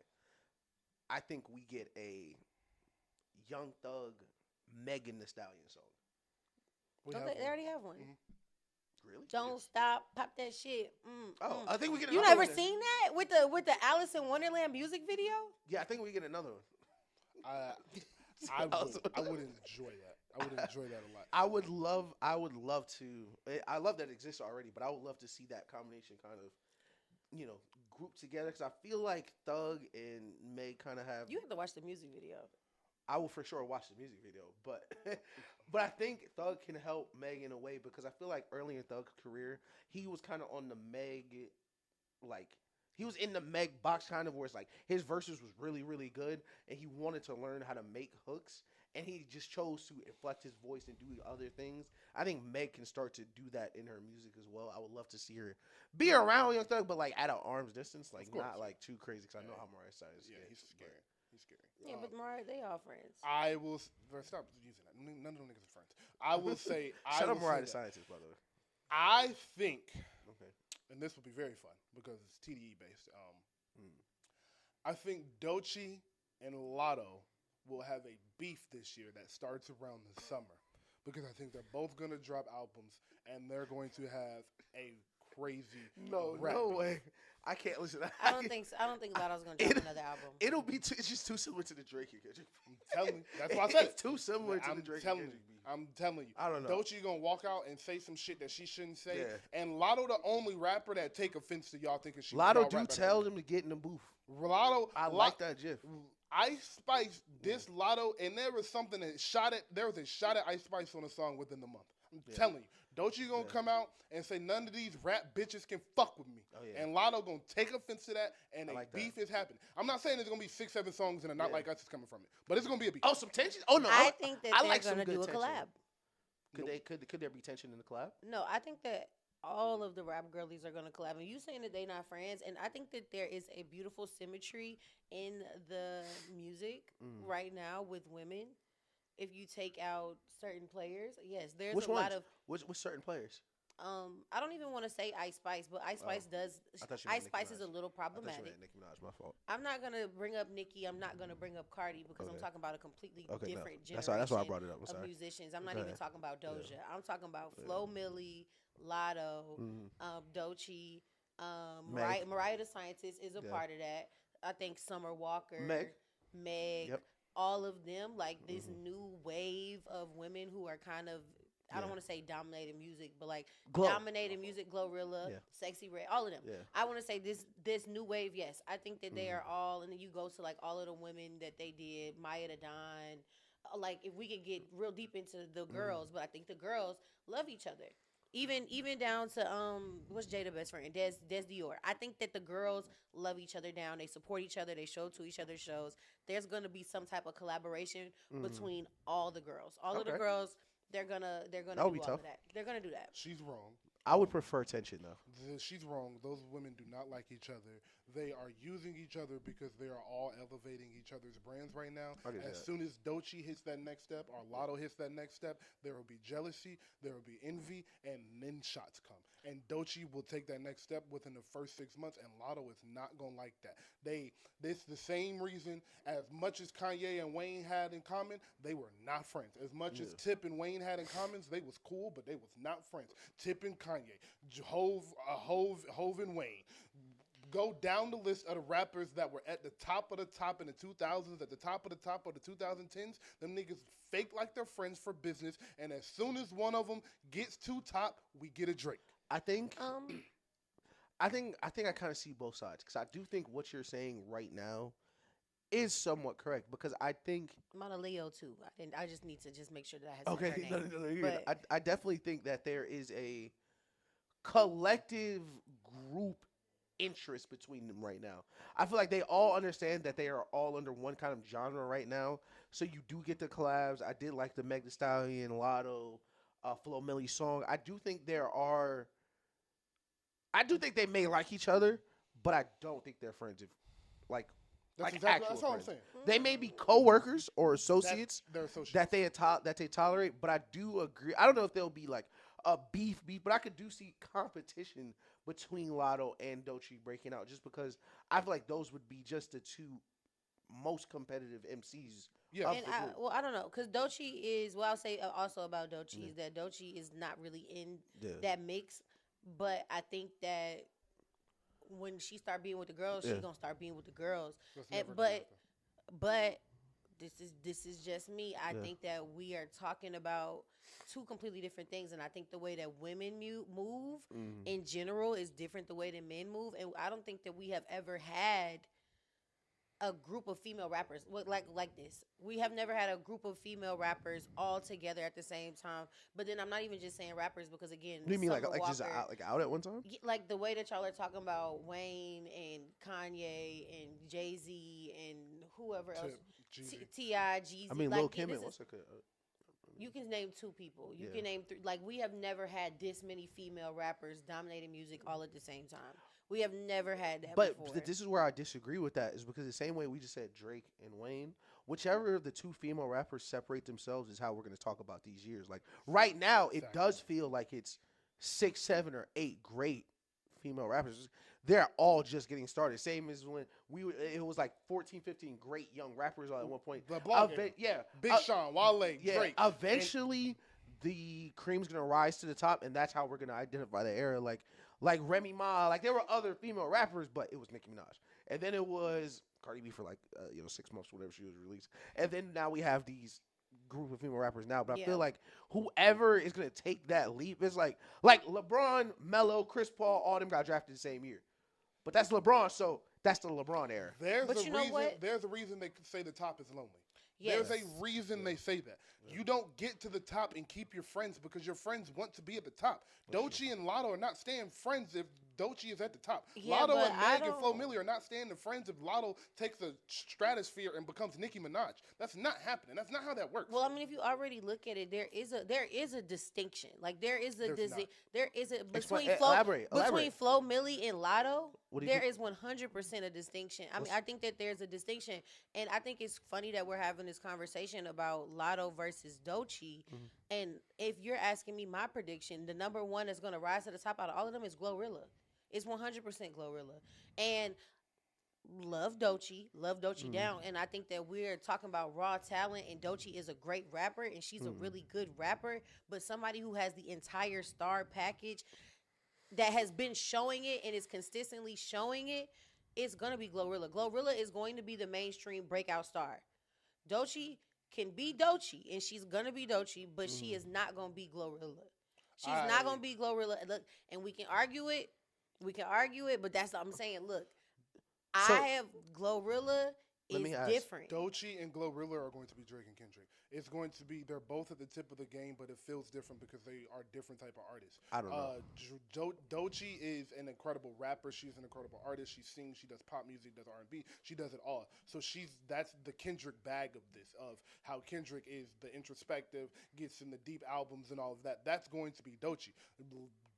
Glow is going to be the party. She going to be the ones that had the clubs turn, had the crazy performances, had the big ass shows, get all the features because she turned songs up. Like Glow might be the best feature out right now. No funny shit. Glow, that song she got on Lil Baby, I'm crazy. Like she is cooking. So I agree Shout with out you. Rod Wave. Yeah, but you said because somebody was gonna rise to the top and somebody was gonna be Drake. But- It's gonna be Glorilla. But the thing is, Real quick, the thing with that statement is there is always Drake and Kendrick. It's always two at the top. It was Wayne and Kanye. It was Hove and Nas. It's always going to be two, but they're not going to be friends. That was my point when I was saying that there's going to be someone at the top by themselves. I was talking about the friendship aspect. It's going to be two of them at the top, and then Lotto's going to be J. Cole. But Doechii and Glow, I do agree, are the two, but they not being friends, and I don't think Glow is going to be so far ahead of Doechii or you Doechii also so far ahead. forgetting Meg Thee Stallion. No, you also forgot Meg Thee Stallion. But no, that's what that's what I'm about to tell you because I disagree with your point because I think it's more competition for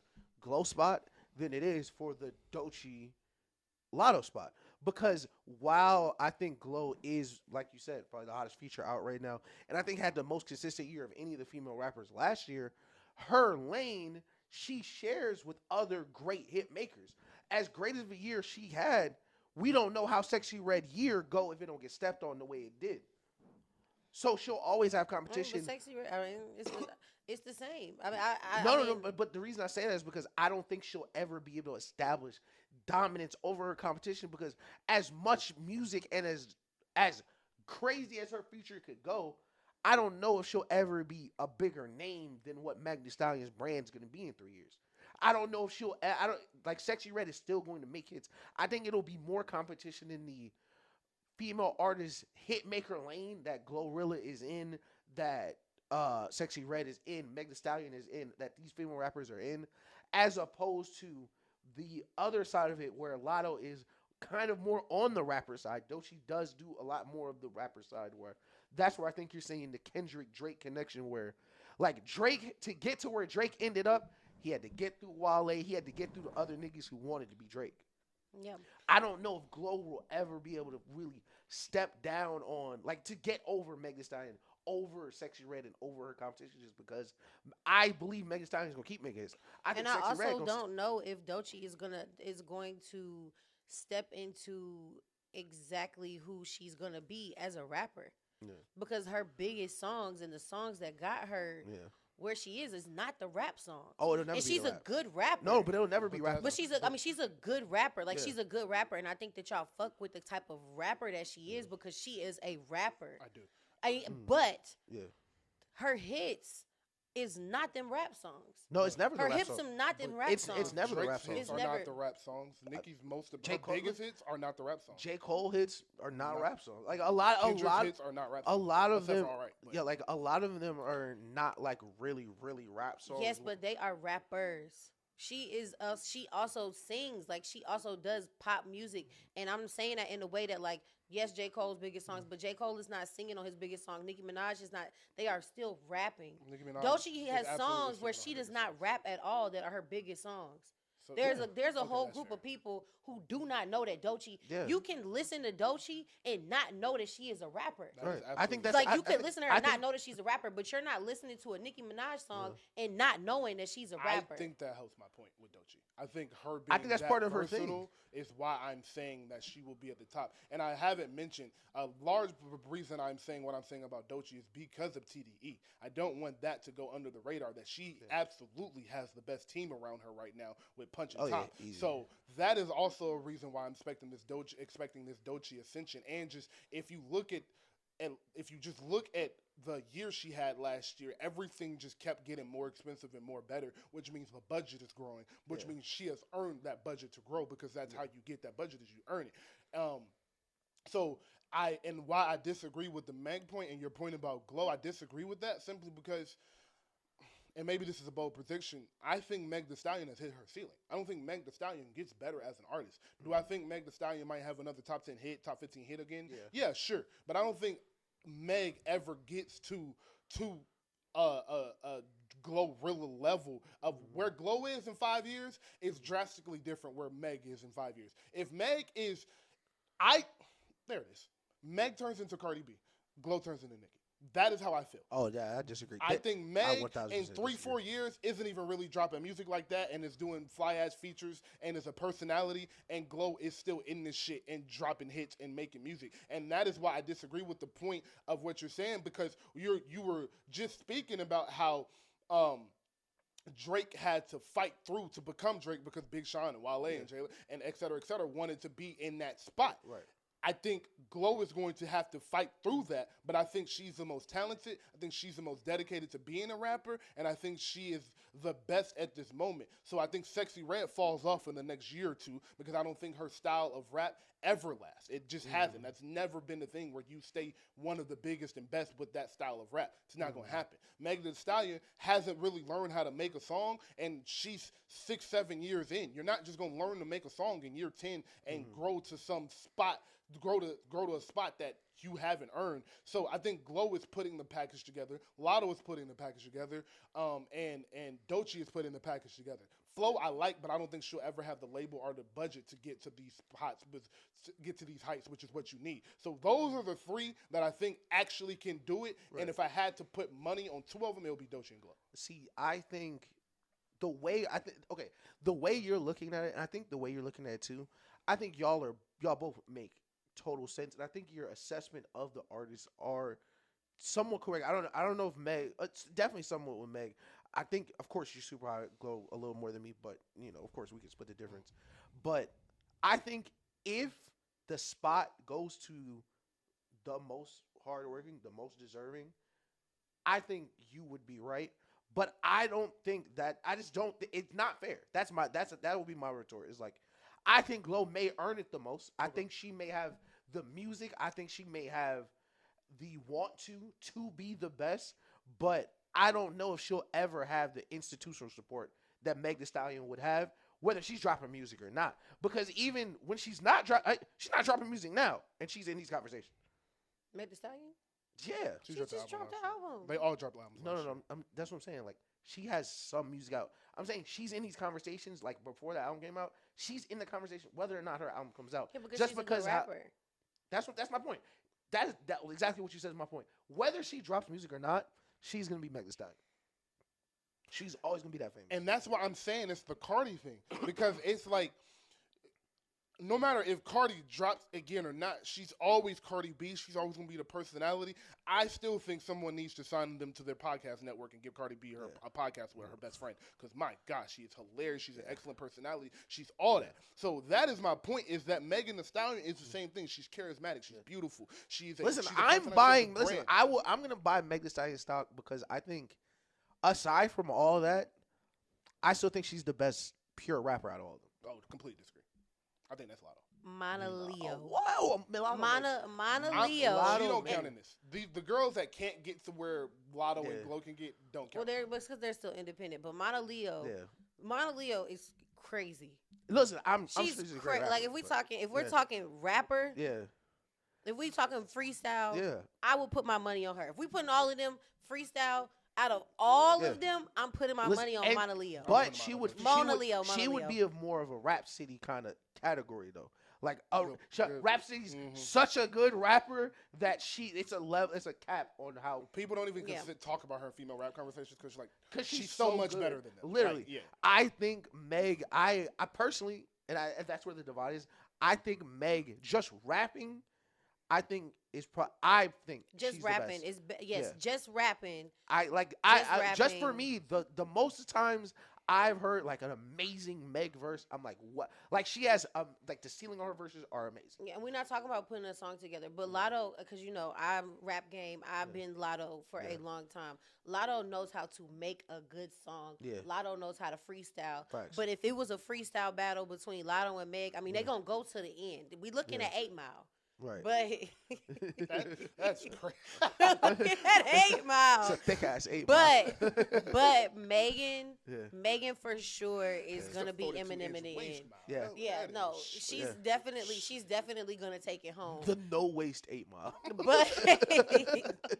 But I think to the Yeah. point, like seeing like when I leave, I've watched Glorilla perform twice last year, and I left that show. Mind you, Glorilla performed, Sexy Red performed, even T-Pain and T.I. performed, and Gunna T.I. performed. last performance. Gunna performed, and I don't even Gunna. We need to do a whole nother segment on a whole nother episode about Gunna as a performer and what that means for rappers. But I left that and I was just like, damn, Glorilla is fucking insane. Mhm. She is insane. She Yeah. is such a good performer. You know who She she reminds me is- of? No one ever says this because no one. I can't stand when people like niggas be like, yo, you know who she remind me of? Nicki Minaj. Like niggas never do like the cross gender connection. She remind me of Nelly. She reminds me of Nelly. I thought you were gonna say Buster. She reminds me of Nelly. She's like hot as fish grease, party type atmosphere. Music is for a good time, and no one else is ever gonna sound like her. No one else will ever have access to that sound. I love it, bro. I- That's a great comparison. I like That's- it. That's phenomenal. Solid. I like That's that. phenomenal. I like that. And that is, I think Yeah. that's 100% what it's going to be. And Nelly he's still popping, you know, he back to Chauncey. Shout out to the Real But- Husbands of Hollywood. Hey, shout out to them niggas. That's a funny ass show. God damn, I love Kevin Hart. But in other news, Jessica Alba is single. Thank just God. in case anybody wanted. I am. a Yes, shot- just in case anybody was wondering, I was wondering. I was wondering. I really want to know why that was important to you. I listen. Jessica Alba in the Fantastic Four might have been one of the 5 finest women That like is- ever captured on film. I don't talk about white women in public. Yeah. For She obvious white? reasons. She look a little. ambiguous. Yeah, she looks a little Have y'all something. ever seen Honey? There's a little something mixed I in there. haven't What's seen honey? Oh, y'all got to watch Honey. Is it Jessica a Alba in there? rom-com? Yeah, It's she's a a rom-com dancer. with Jessica. Oh yeah. Y'all ain't never seen She's her. a It's like dancer, it's like Step Up before Step Up. Oh, she's a dancer. Oh, it's like an actual dancer. She Hello? ain't like, Yeah. Like she, like she got to fit it on Y'all backwards. gotta, Like, y'all have to watch. Y'all have to watch. Honey. she got the jean shorts cut off. Like You know, and that's what movie we're watching next. what? Step up. It's Honey. Okay. We're watching Honey. I can't believe y'all never seen Honey. All right. I've Dang, never what seen if that's Step not Up. Jessica Alba? What's some more bold predictions we have in entertainment or sports? I guess a bold prediction is Lamar Jackson gets his first Super Bowl. I don't think that's that bold. Okay. I am going to say OKC wins the championship this year. And I do want to give you your props on Cleveland this year. Yes, Call sir. that. I'm going to say OKC wins the championship this year. We already said Pat doesn't three-peat. I have one. Well, it's kind of a bold. It's a bold prediction I had last year, but I would just like to revisit. It's kind of a transition into the next topic. Just as I like having you locked in because last football kind of sucks anyway because we already know who's going to win. But it's going to be Lamar Jackson. But I think he starts the Super Bowl with Not Like Us. Tyrese Halliburton is gonna come back next season. That was my. He's still my playing. What do you prediction. mean come back? Next season. Next Season. What do you mean come back though? Next season. What is come back? He's playing now. Hey. I don't want to too much get into. Listen, you really catching this because Stunner somehow got out of here without me running him down about this Tyrese Halliburton shit that was going on. Listen, next season Okay. is going to be his season. Yeah. That's going to separate him from. That's going to The Trae solidify Youngs him. and Shays. I From- got you. Yes, I got you. yes, Sure. next season. Bet. Next season. Oh, no, we'll talk about later. But yeah, next season. What did you just say? He Kendrick just said Lamar's that he's gonna going to start the open it with season. Not Like Okay, Us. yes, that's what I wanted to go. Nobody thinks that he's not going to perform Not Like Hold Us. on. Y'all told me he wasn't. Hold on, Y'all hold told on, me he No, was hold that's on. not gonna what play we it. fucking Hold on, said. hold on, What'd y'all hold say? on, because I want to get into this conversation. Because everything I just said goes out the window because of these lawsuits. Everything. Okay. Everything I said in this conversation is irrelevant, and we can get to the Drake lawsuits and end with football because the football we have is not the NFC just is not as fun. Yeah. But I do want to talk about the Commanders and the Rams, Yeah. so we'll end with that. And I'll post that separately so y'all can watch that. But Drake, UMG, Kendrick Super Bowl. Let's Yeah. get into that. Defend him. Yes, you can. No. You can go.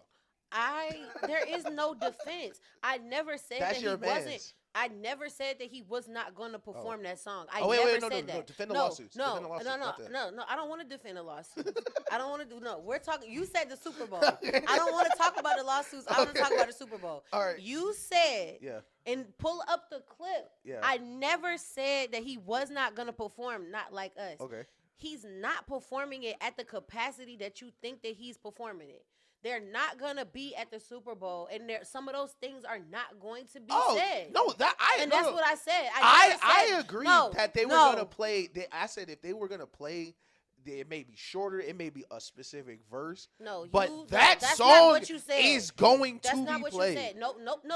That's not what you said. Yeah, what you said was that here's what they're gonna sing the song through, and I said they're not gonna be like they're not gonna say certified pedophile That's what we on saying. there. And you were like, yes, they are. No, that was not it. They're not gonna say A minor. They're not doing any of that. You was like, oh, those big flashy hits. I mean, the big flashy like punchlines. You were saying that they were gonna say that, and I said they're not because they're not. I didn't say he was gonna say. I didn't say he was gonna say PDF. We can look at it after. But he did not say PDF. He said A minor though. Yeah, he's not saying A minor.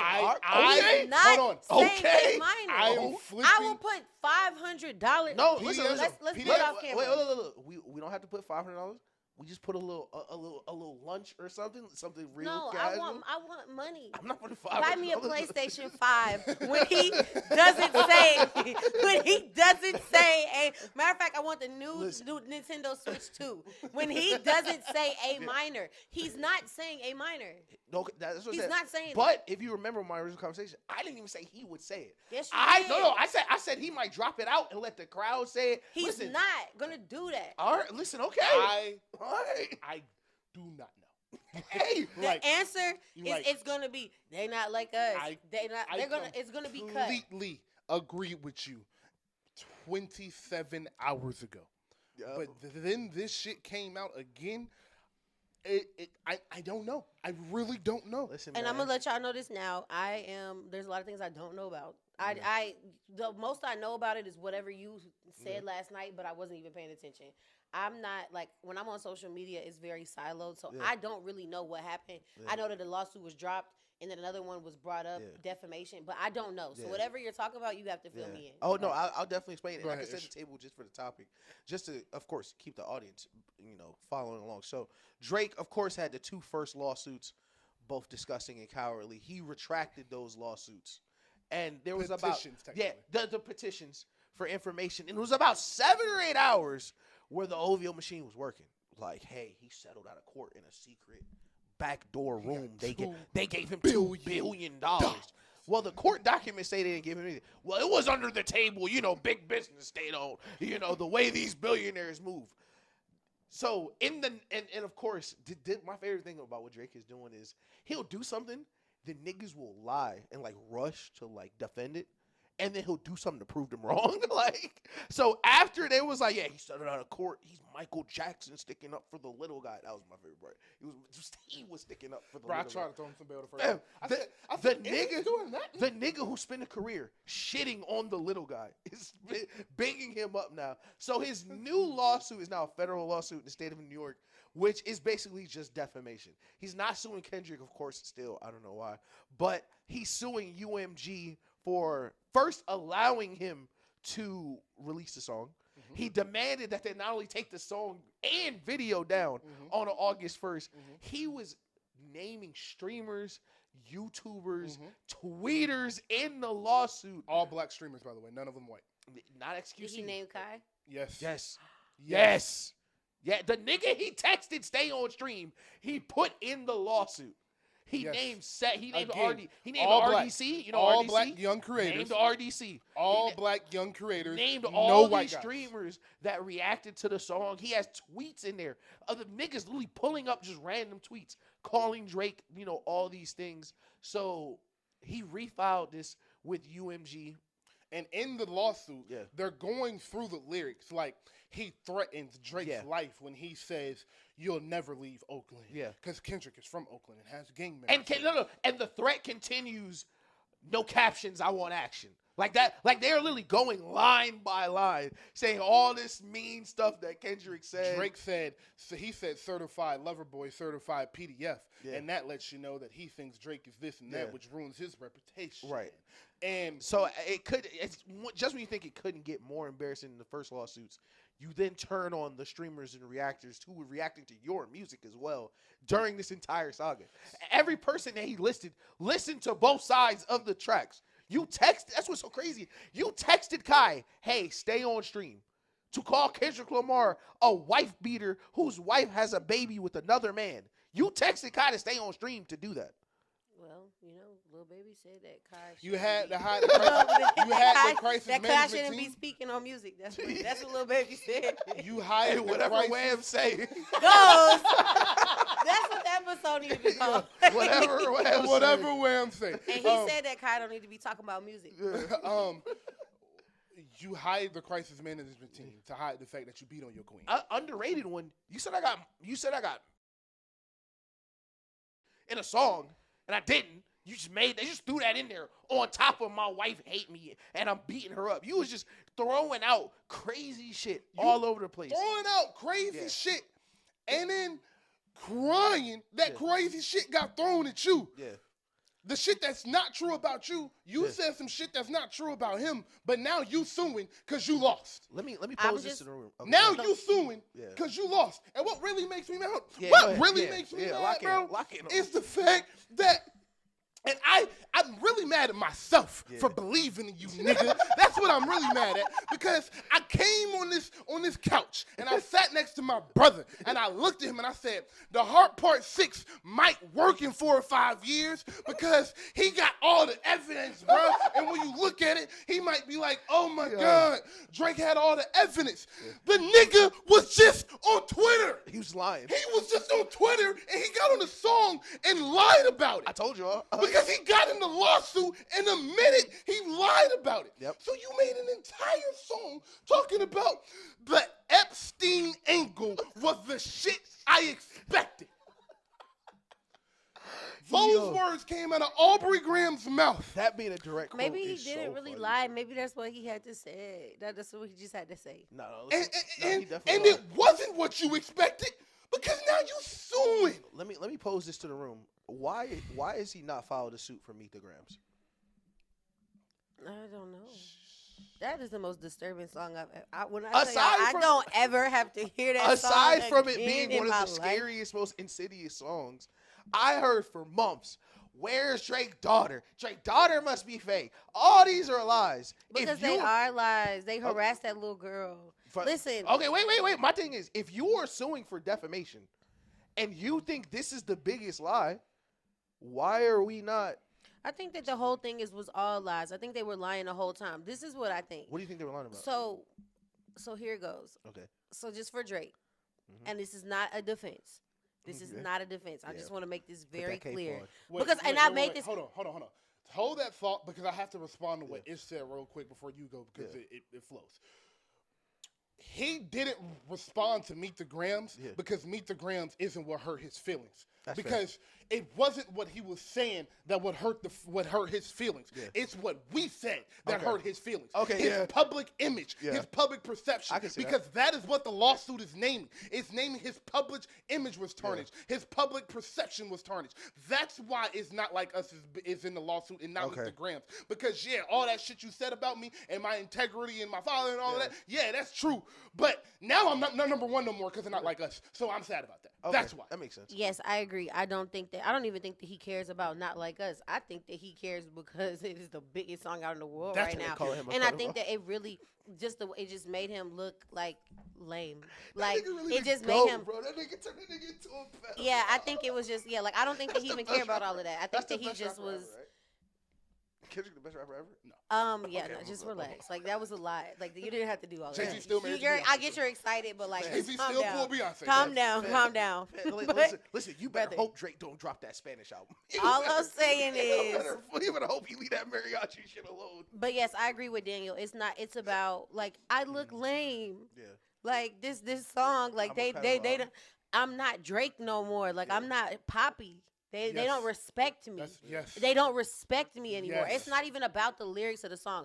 I think that they were both phallicizing. There lies on both sides. Absolutely. I think that they got to a point where they was just saying shit. Like whatever sounded good and went with the song, it sounded great. Fair. I think it all sounded good. And all rap. And so for me, for Drake, and again, not in his defense, but I think that Drake is suing UMG and not the label, because when y'all told me all of the label shit that was going on, I'm like, okay, he's just trying to get out of his deal. Yeah, he is doing anything that he can do to get out of his deal. And this is the best fight he got.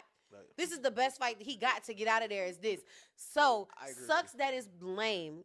Right. Sucks that it's lame. Sucks that it's making the song even better and it's making everything go. But I think that this is the only leg he has to stand on. I think that he is desperate for this lawsuit to stick so that he can get out of his deal. Right. But I think if UMG would have dropped him because of Not Like Us, I don't think he would have cared. Yeah. But I think that because he's stuck in a label and he's trying to leave the label, that's my only thing. That's why I think that he's sticking to this so much. Yeah. Let me ask you this, because I'm glad I asked it in this order, because I don't know how this is going to affect you. So how do you feel about him declaring war on LeBron James and all black loving marriages? Wait. What did he say? I thought him and LeBron were friends. No. Let me tell you the type of nigga Drake is. He can't release music because of UMG, right? So this is what they do. They put up a 30-minute video on Alchemist's YouTube. And in the middle of the video is just a random freestyle of him dissing LeBron. I think I saw that. And not only dissing LeBron, threatening to expose his public image. Like a fucking bitch-ass nigga, man. That's just bitch-ass Was it real or was it AI? It was real. Unfortunately, it was super real because you could see him in the background looking at his phone as he rapped, which I like to see, but it was bittersweet because I like to know when Drake is writing his raps, but I can kind of tell when he's writing his raps. So I kind of wish. When did he say this? When was this rap? Like when was the it? Fighting Irish freestyle? It was like a week. It was like a week ago. But like, was it current? Yeah, it was like a current week ago. clip. Yes, it was of him rapping currently. It was he literally sat down, put the phone down, rapped the whole song, turned the phone off. He said things in the freestyle that happened. Like he talked about Michael Rubin party. Yeah. Oh, so he was upset because why did LeBron make a song to Not Like Us? Do you know how pissed I would be if somebody dogged me? Yeah. And then y'all made a video like, "Hey, this my shit." I would be pissed. He didn't do that. That was Man at the Garden. He was rapping. He went to the pop out. That's what he's mad about. He mad because whatever it is. Yeah. You know, whatever it is. Right. If somebody dogs me, why are you with my ops? Why are you brought your wife and y'all went to. No. His wife, first of all, Drake. First of all, Savannah don't like Drake. Listen, but that's not the point. But yes, but look, and maybe it's a Scorpio thing. Yeah. Maybe it's a Scorpio thing. But Daniel, you was in the studio with me and Kayla when we diss-rapped all of our friends. Yep. And it never touched the day. They've never heard it. Okay. But me and Kayla, when we fell out with everybody, we made a diss track. Okay. Because that's how we had to get that shit off. I still do that shit. On some Issa Rae shit, yes. That's hard. Yes, I make diss tracks. Okay. I make diss tracks. So if I'm in my room and my friend has betrayed me and I made a diss track and maybe I didn't want nobody to know about it, like, is it that wrong? Is it that wrong? Listen, I want you to feel heard because I do understand that Drake should be upset because I would be upset as well. Y'all know me, and for the viewers that listen, I don't play neutral nigga. I don't play neutral. I don't have half friends, but I also don't condone dry snitching on a nigga relationship. But then he posted. Yes. Drake posted. Yes. I thought y'all said that somebody leaked. No, the producer for the song, they put it on. They had to leak it because Drake can't release music. And Drake posted it. It was on Drake's YouTube. It was on Drake's YouTube. Oh, so they leaked it. UMG took it down. Everything Drake drops is a leak because UMG is not letting him drop it. And if that wasn't bad enough, listen, shout out to this is internet rap nerd shit.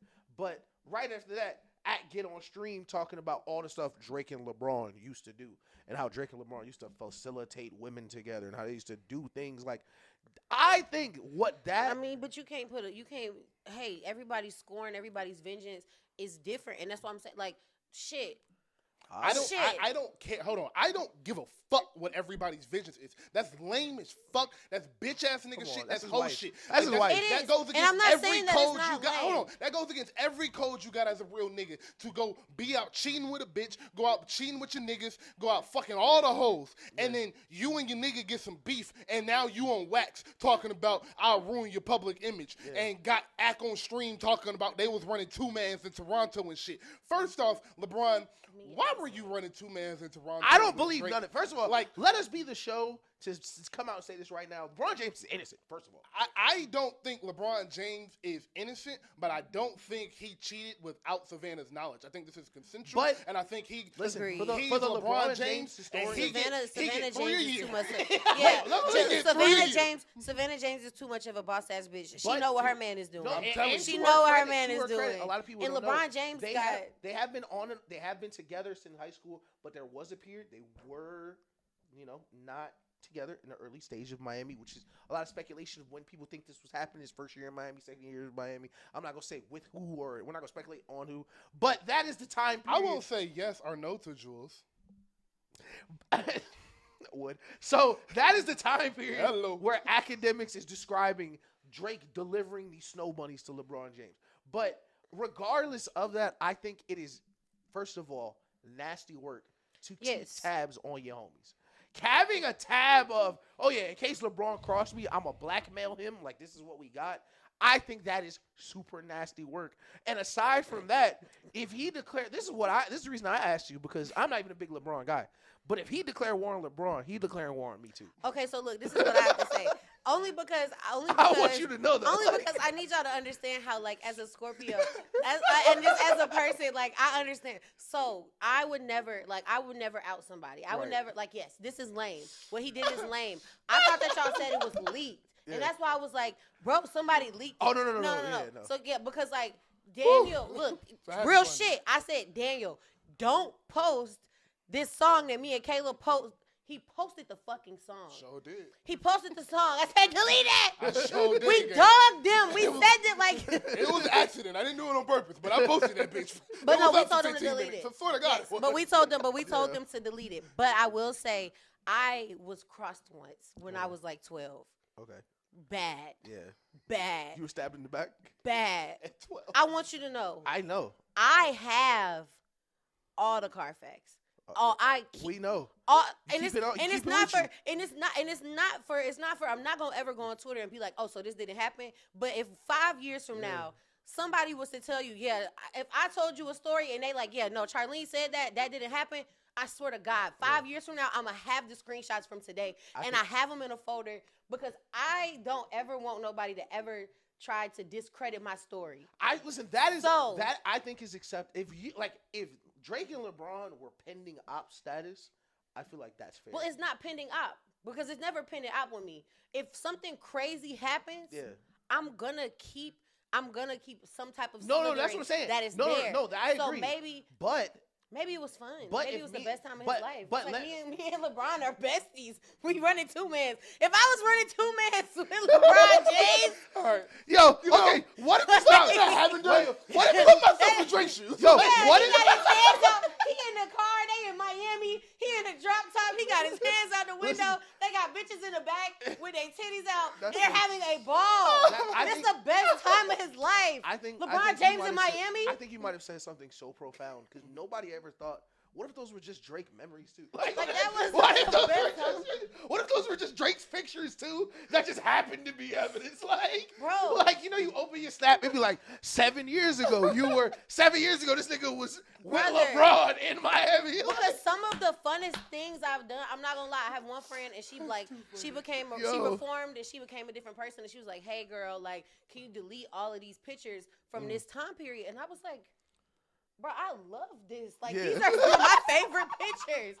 These are some of my favorite pictures. What you mean you're not a hono? But I love some of that stuff. Some of the best videos we throwed off, we drunk, we're having the craziest times are the funnest times. So maybe Drake was just living the best time of his life. He's like, bro, I thought you was my dog. Yeah.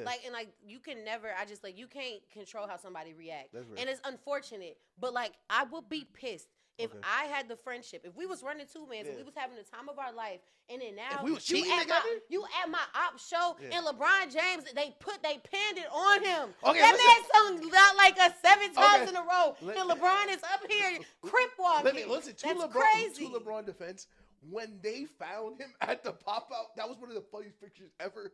Because there's nothing funnier than seeing a 6'8" nigga trying to hide. Bro. That nigga 6'8" trying to be in the... He like, he had a hat on. Nigga, you are the biggest nigga in the room, my nigga. Like, that would hurt me to the core. And it's public. Hold on. Public. All right, I do want to read UMG's statement to Drake, because this kind of encapsulates everything we have been saying in about 200 words. Yeah. Not only are these claims untrue, but the notion that we would seek to harm the reputation of any artist, let alone Drake, is illogical. We have invested massively in his music, and our employees around the world have worked tirelessly for many years to help him achieve historic commercial and personal financial success. Facts. Throughout his career, Drake has intentionally and successfully used UMG to distribute his music and poetry to engage in conventionally outrageous back and forth rap battles to express his feelings about other artists. Facts. He now seeks to weaponize the legal process to silence an artist's creative expression and to seek damages from UMG for disturbing that artist's music. We have not and do not engage in defamation against any individual. At the same time, we will vigorously defend this litigation to protect our people and our reputation, as well as any artist who might directly or indirectly become a frivolous litigation target for having done nothing more than write a song. Cooked him. Okay, that so is question. Cooked his boots off. Cooked. It is cooked, but this is my thing, and this is why, this is just it. If Drake is still UMG's poster child, golden boy, Right. and Not Like Us does the same thing, is he still doing this lawsuit? No. So then why are we? So that, to me, that proves it. Proves what? That it's not like, and as much as he is being lame, because I think it's two things can be true. I think the two things can be true. I think that it is lame, but I don't think that this is the move that he would have made if this wasn't his only way to get away from UMG. Well, it's not about getting away from UMG though. It's about like throwing a tantrum because I lost and you helped him. Yes. Y'all just said. Go ahead. But y'all just said that if he loved the label still, that he wouldn't have done a lawsuit. Oh, I heard your question wrong. I thought you were saying if Not Like Us didn't get as big as it did. No, I'm saying if Not Like Us does the same. No, yes. But he's the poster golden boy for UMG. Is he still doing his lawsuit? I don't like Us doesn't get the same if he's still the poster golden boy. 1,000%. It doesn't. But happen. I don't think that I think like the whole thing about UMG pushing the song and all of that. I don't think that, for me personally, I don't feel like they pushed the song. I feel like the song was just the song. No, they did. They pushed. But the song was still just the song. No, the song was absolutely a hit and would have gone up regardless. I think that song, to me, I feel like that was the most natural that I've ever seen a song just go up. I'm telling you, because 1,000%. This isn't like me guessing. This is me like doing research. That song was. I think y'all are both. And I mean, right. I don't know the numbers behind it. Yes. But just like authentically. Yeah. People just fucking with the song. No. It's probably the best song that came out last year. That's where two things are true. Y'all are both right. So what you're saying is exactly why I think your question. I don't think there's a right answer for the question because there's no way that song rings off and Drake remains the UMG golden boy. I think it's one or the other. You can't. Yeah. I think he can't. I firmly believe this. I don't know if any artist survives the number one song in the world, calling you a pedophile. So you don't think that Drake would have not respectfully, but you don't think that he would have just lost? No. If he still had his label supporting him? No. I think if the label was still supporting him, he would still be gone. I don't know if we're trading songs in this at January, but I remain on my theory that the Heart Part 6 was not supposed to be the end. I don't think he wanted it to be the end. And I don't think it sounds like it was supposed to be the end. And I wouldn't be surprised if at some point within these 30, 40 lawsuits that he drops, that he eventually says, what I think is really bothering him is I lost this rap battle and y'all made me. That's what I think he means. Yes. That's why I think he's throwing a tantrum. I don't think that I think that he dang. He would have dropped another song. That's what you were saying. He would have dropped another song, and it would have kept going. Yeah, I don't know. Because, I don't think that there was another song. I don't know what Drake was going to drop, but I don't think it was going to be nothing that was going to be bigger than Not Like Us. I think a boxing rounds, 12 rounds boxing, championship fight. I think he got knocked down. I think he might have got knocked down. You get 10 seconds to get up. I think he take a month, and I think he goes down swinging. But I think what he did on the Heart Part 6 was, I think, not only against his will. I think they told him, hey, stop this. Let's just negotiate. Like, stop it. It's not going to get better. And he cut it off thinking that what was going on wasn't going to hurt the negotiation. And it was like, surprise, we're white. It definitely did. You're not getting what you thought you would. Or what do you think that they stopped him because they knew that Not Like Us was going to be a hit? Because I know the first time that I want to know, like, the first time that when he recorded it, and then they played it back for the first time. When the wave file hit that little group chat for UMG, they was like they didn't know that Kendrick wasn't telling them that he was dropping music. He was just dropping. No, I'm saying just their first reaction. I'm saying like whoever heard that song, somebody heard that song. Yeah. Whether it was that whoever song, heard that song, this is about to change everybody in this bitch life. That's a classic. That shit is a classic. That's the best rapper ever. There's no anybody that don't like that song is a hater. Period. It don't matter who you are. Yeah. White, black.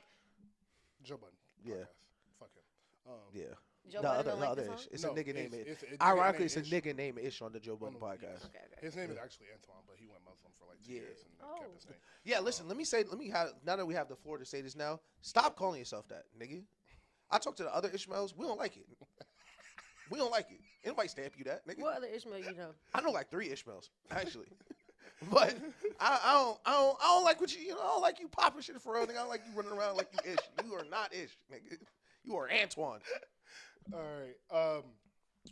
This has been fucking amazing. All right, let's end with the NFC side of the playoffs. You obviously know who the ratings gets better ratings by how we organize this show. But we have the Commanders and Lions, Rams and Eagles. I want to start with the Commanders and Lions and simply ask Ish, is it possible? I 1,000% think it's possible. I think this might be the most exciting of all the NFC games. There's only 2 of them. But I think this has the best chance to be 38-34.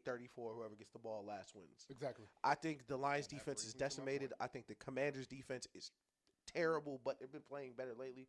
But the Lions are going to score the ball. You know that.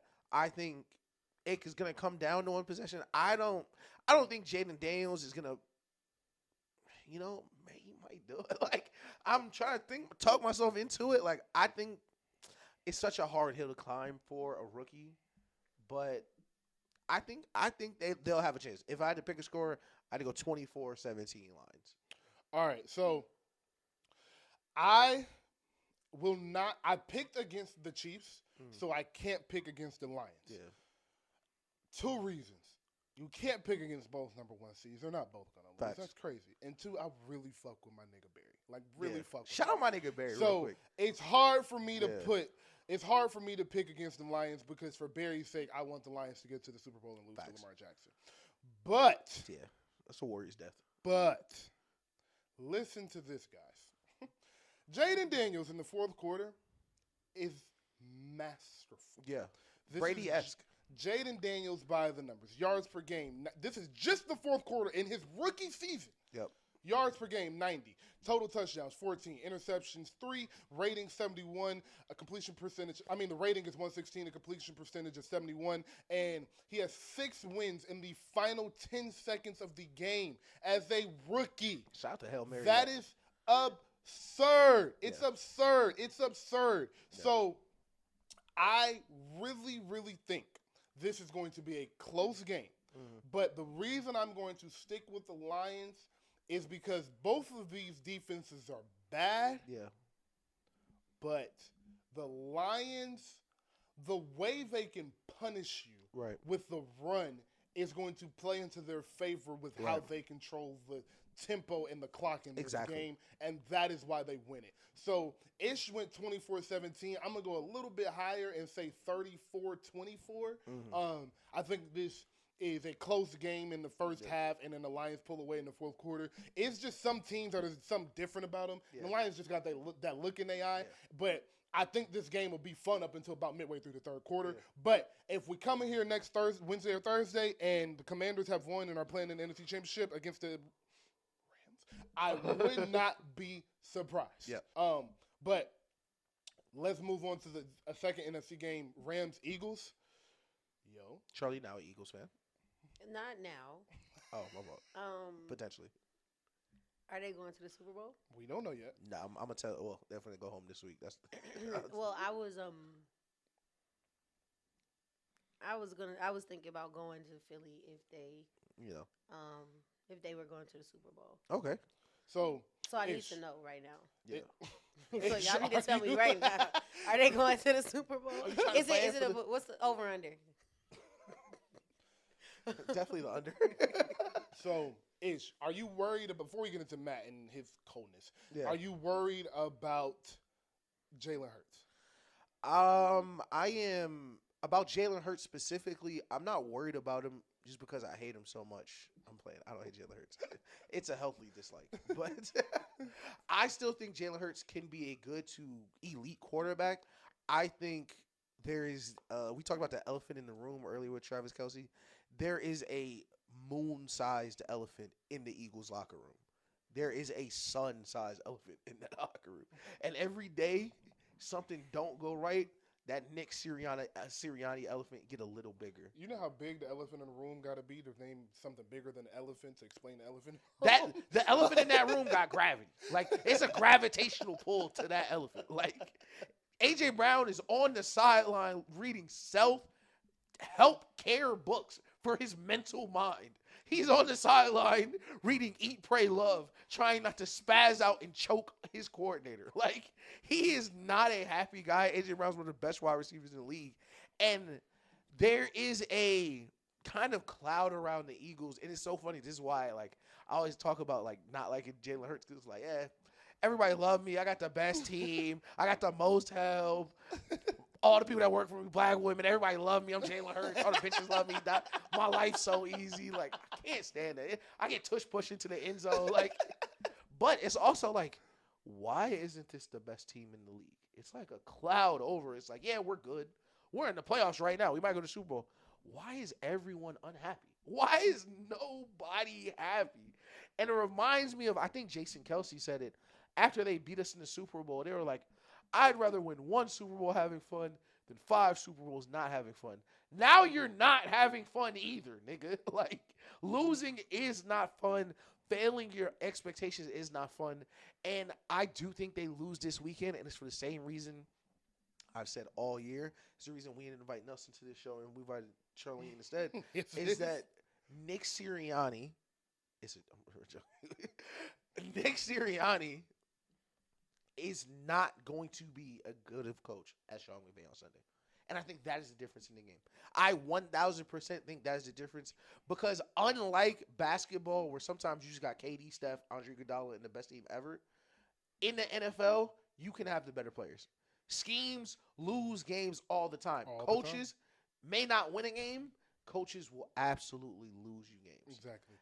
I will start with that point and then get to Matt Stafford. I completely agree. When I last week, and part of this is not all Kevin O'Connell. Some of this is Sean McDermott. I mean, some of this is Sam Darnold. Sorry.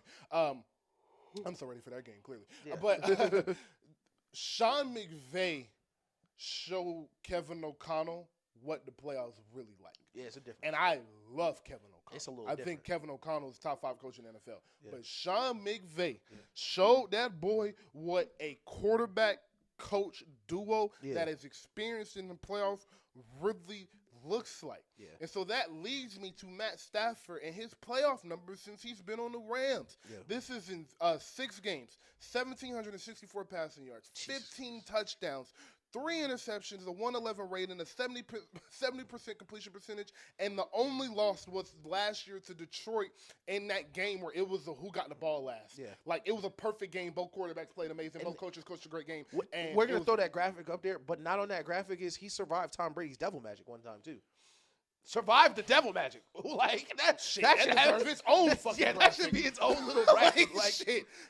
Like, he survived what no one thought was survivable. Exactly. Like, So I'm not really worried about him going to Philly and beating Jalen Hurts when he went to Tampa and beat Tom Brady. Yeah. Like, so no, like, this game worries me more for Philly than it does for the Rams because, one, we talk about the Phillies' home field advantage. The Rams don't ever got home field advantage. Just all of the factors that would usually weigh in a playoff game, I think favor heavily towards the coach. When you look at playoff games, you usually pick who has the better coach. If the team has the better coach and the better quarterback, they're usually going to win the game. Yep. And in this game, they have the better coach and the better quarterback. Yeah. And they're hot, and I love hot teams, Paul. Yeah. So their defense is young, it's hungry. It's been one of the best 6 or 7 defenses in football the last half of the year, and that really is what matters. That's why you hear towards the playoffs, you hear everybody talking about what have you done since week 10, week 11, because that's when shit really clicks, as me and Ish tell y'all from week 1 to 8. Yep. So I have the Rams in this game. I have the Rams 27-20. I think Matt Stafford puts on another classic, and I think this is a hard-fought game. I don't think this is a blowout game, but I do think they're able to contain Saquon. Yeah. And if Saquon has 100 yards, that's cool. But what's going to happen is this going to be one of those games where he has 19 carries for 110 yards, and one run was 65 yards, so he had 17 negative runs. 1,000%. Exactly. I have the Rams in this game, bro, and I have a Rams-Lions NFC Championship, which will be insane. I definitely agree, and I think we both are. I think we both like the Rams, just just moving forward in general. But I thought it was like the Rams gonna make the playoffs. What a guy! What a guy! So listen, Matt Stafford, Sean McVay. I think what you said to start that was so important. Was he showed Kevin O'Connell the difference, and this wasn't the first time he did that because the 49ers and Rams played in the division. I think it was division or NFC Championship. And Kyle Shanahan said, you know what? I need one of those. And Kyle Shanahan traded 4 first-round picks to go get a quarterback because he knows what Sean McVay knows, what every team in the NFL knows is eventually you're going to need a guy. And I think the Rams are in a very special position where they feel like this is going to sound so weird. They feel like the only AFC team in the NFC. They feel like the only team right now, if I dropped them in the AFC, they'd still make the playoffs, still be a great team, and still would compete because they have all the pieces that travel everywhere. And the quarterback. I completely agree. Yep. All right, so a few quick hitters before we get out of here. Really just supposed to take that, to be honest. Let's just go. We did our picks technically, but let's just go through so first game, we'll go in order. Kansas City, Houston, who do you have? Give me Houston 24-20. I have Houston 27-24 game-winning field goal. Saturday night, Rams, no. Who's the other game? We just talked about it. For the Commanders. There we go. Saturday night, Commanders, Lions. Who do you have? Give me the Lions 31-24. I love you, Barry. I really don't want to pick the Lions in this game, but I got too much respect for you, twin. So I'm going Lions 34-27 game-winning touchdown. Okay. First game Sunday, Eagles, Rams. Who do you have? Meltdown watch. Give me the Rams 30-13. Oh, okay. Give me the Rams as well. Sorry, Nelson. I hope you don't see this TikTok. Give me the Rams. Charlene did better than you too today. Give me the Rams 27-17. Okay. And all hell would break loose because Jalen. I was going to say Jalen Rose. Jalen Hurts can pay $5 million a year. So goddamn right he is. And the finale, arguably the best game we're going to get this year. Buffalo, Baltimore, Josh, Lamar, 8-17, 22-4, McDermott, Harbaugh. Who do you have? Listen, big trust. Give me the Ravens 28-21. Hey, man, y'all know who I'm going with. I ain't even got to say the name. Yeah. Put your 8s up. Put your 8s up. Put your 8s up. What I haven't told anybody yet is this game isn't going to be close. Give me the Ravens 34-10. I like it. Meltdown watch. Meltdown watch. Right. Watch. Yep. This was amazing. What an episode. Next week, me and Ish have a topic of for the next 10 years, would you rather Justin Herbert or Trevor Lawrence? I'm very interested in that conversation because both them motherfuckers suck. Yeah. But two cheeks of this. Never mind. We'll definitely discuss that next week along with the playoff games. Thank you to Charlene again. Yeah. We'll put the spot auction again right here. Facts. And for you to go. Let's play it one more time. Just put your hand up. Insert clip here. Insert the clip here. Yeah. Shout out Ashley from the spot too. Shout out to Ashley. Yes. Shout out to Ashley. Shout out to everybody. Ashley. Shout out to Ashley for sure. And shout out to you guys. Azalea. I just want to say, like, we were 45 minutes in. She finally got approval. Oh, okay. Yeah. Shout out to Azalea, man. Shout out to Azalea. Let's Shout out to Azalea. Shout out to Azalea. She's holding it down. Shout out to Azalea. Shout out to the Spot Union. Shout out to the Spot Union. Yeah. Shout out to the mob. Workers United of the world. Yes, In sir. the spots. Shout out to Marvel Rivals. I've been having fun getting my ass kicked on there. Rivals. I'm so good now. So I've been happy. I've been good. I'm hoping your new year is going well. This has been an amazing episode 102. That is Ish. I am Rock. That is Charlene. This is the show about nothing. You can love us. You can hate us. I just hope you pay us. Post for the thumbnail.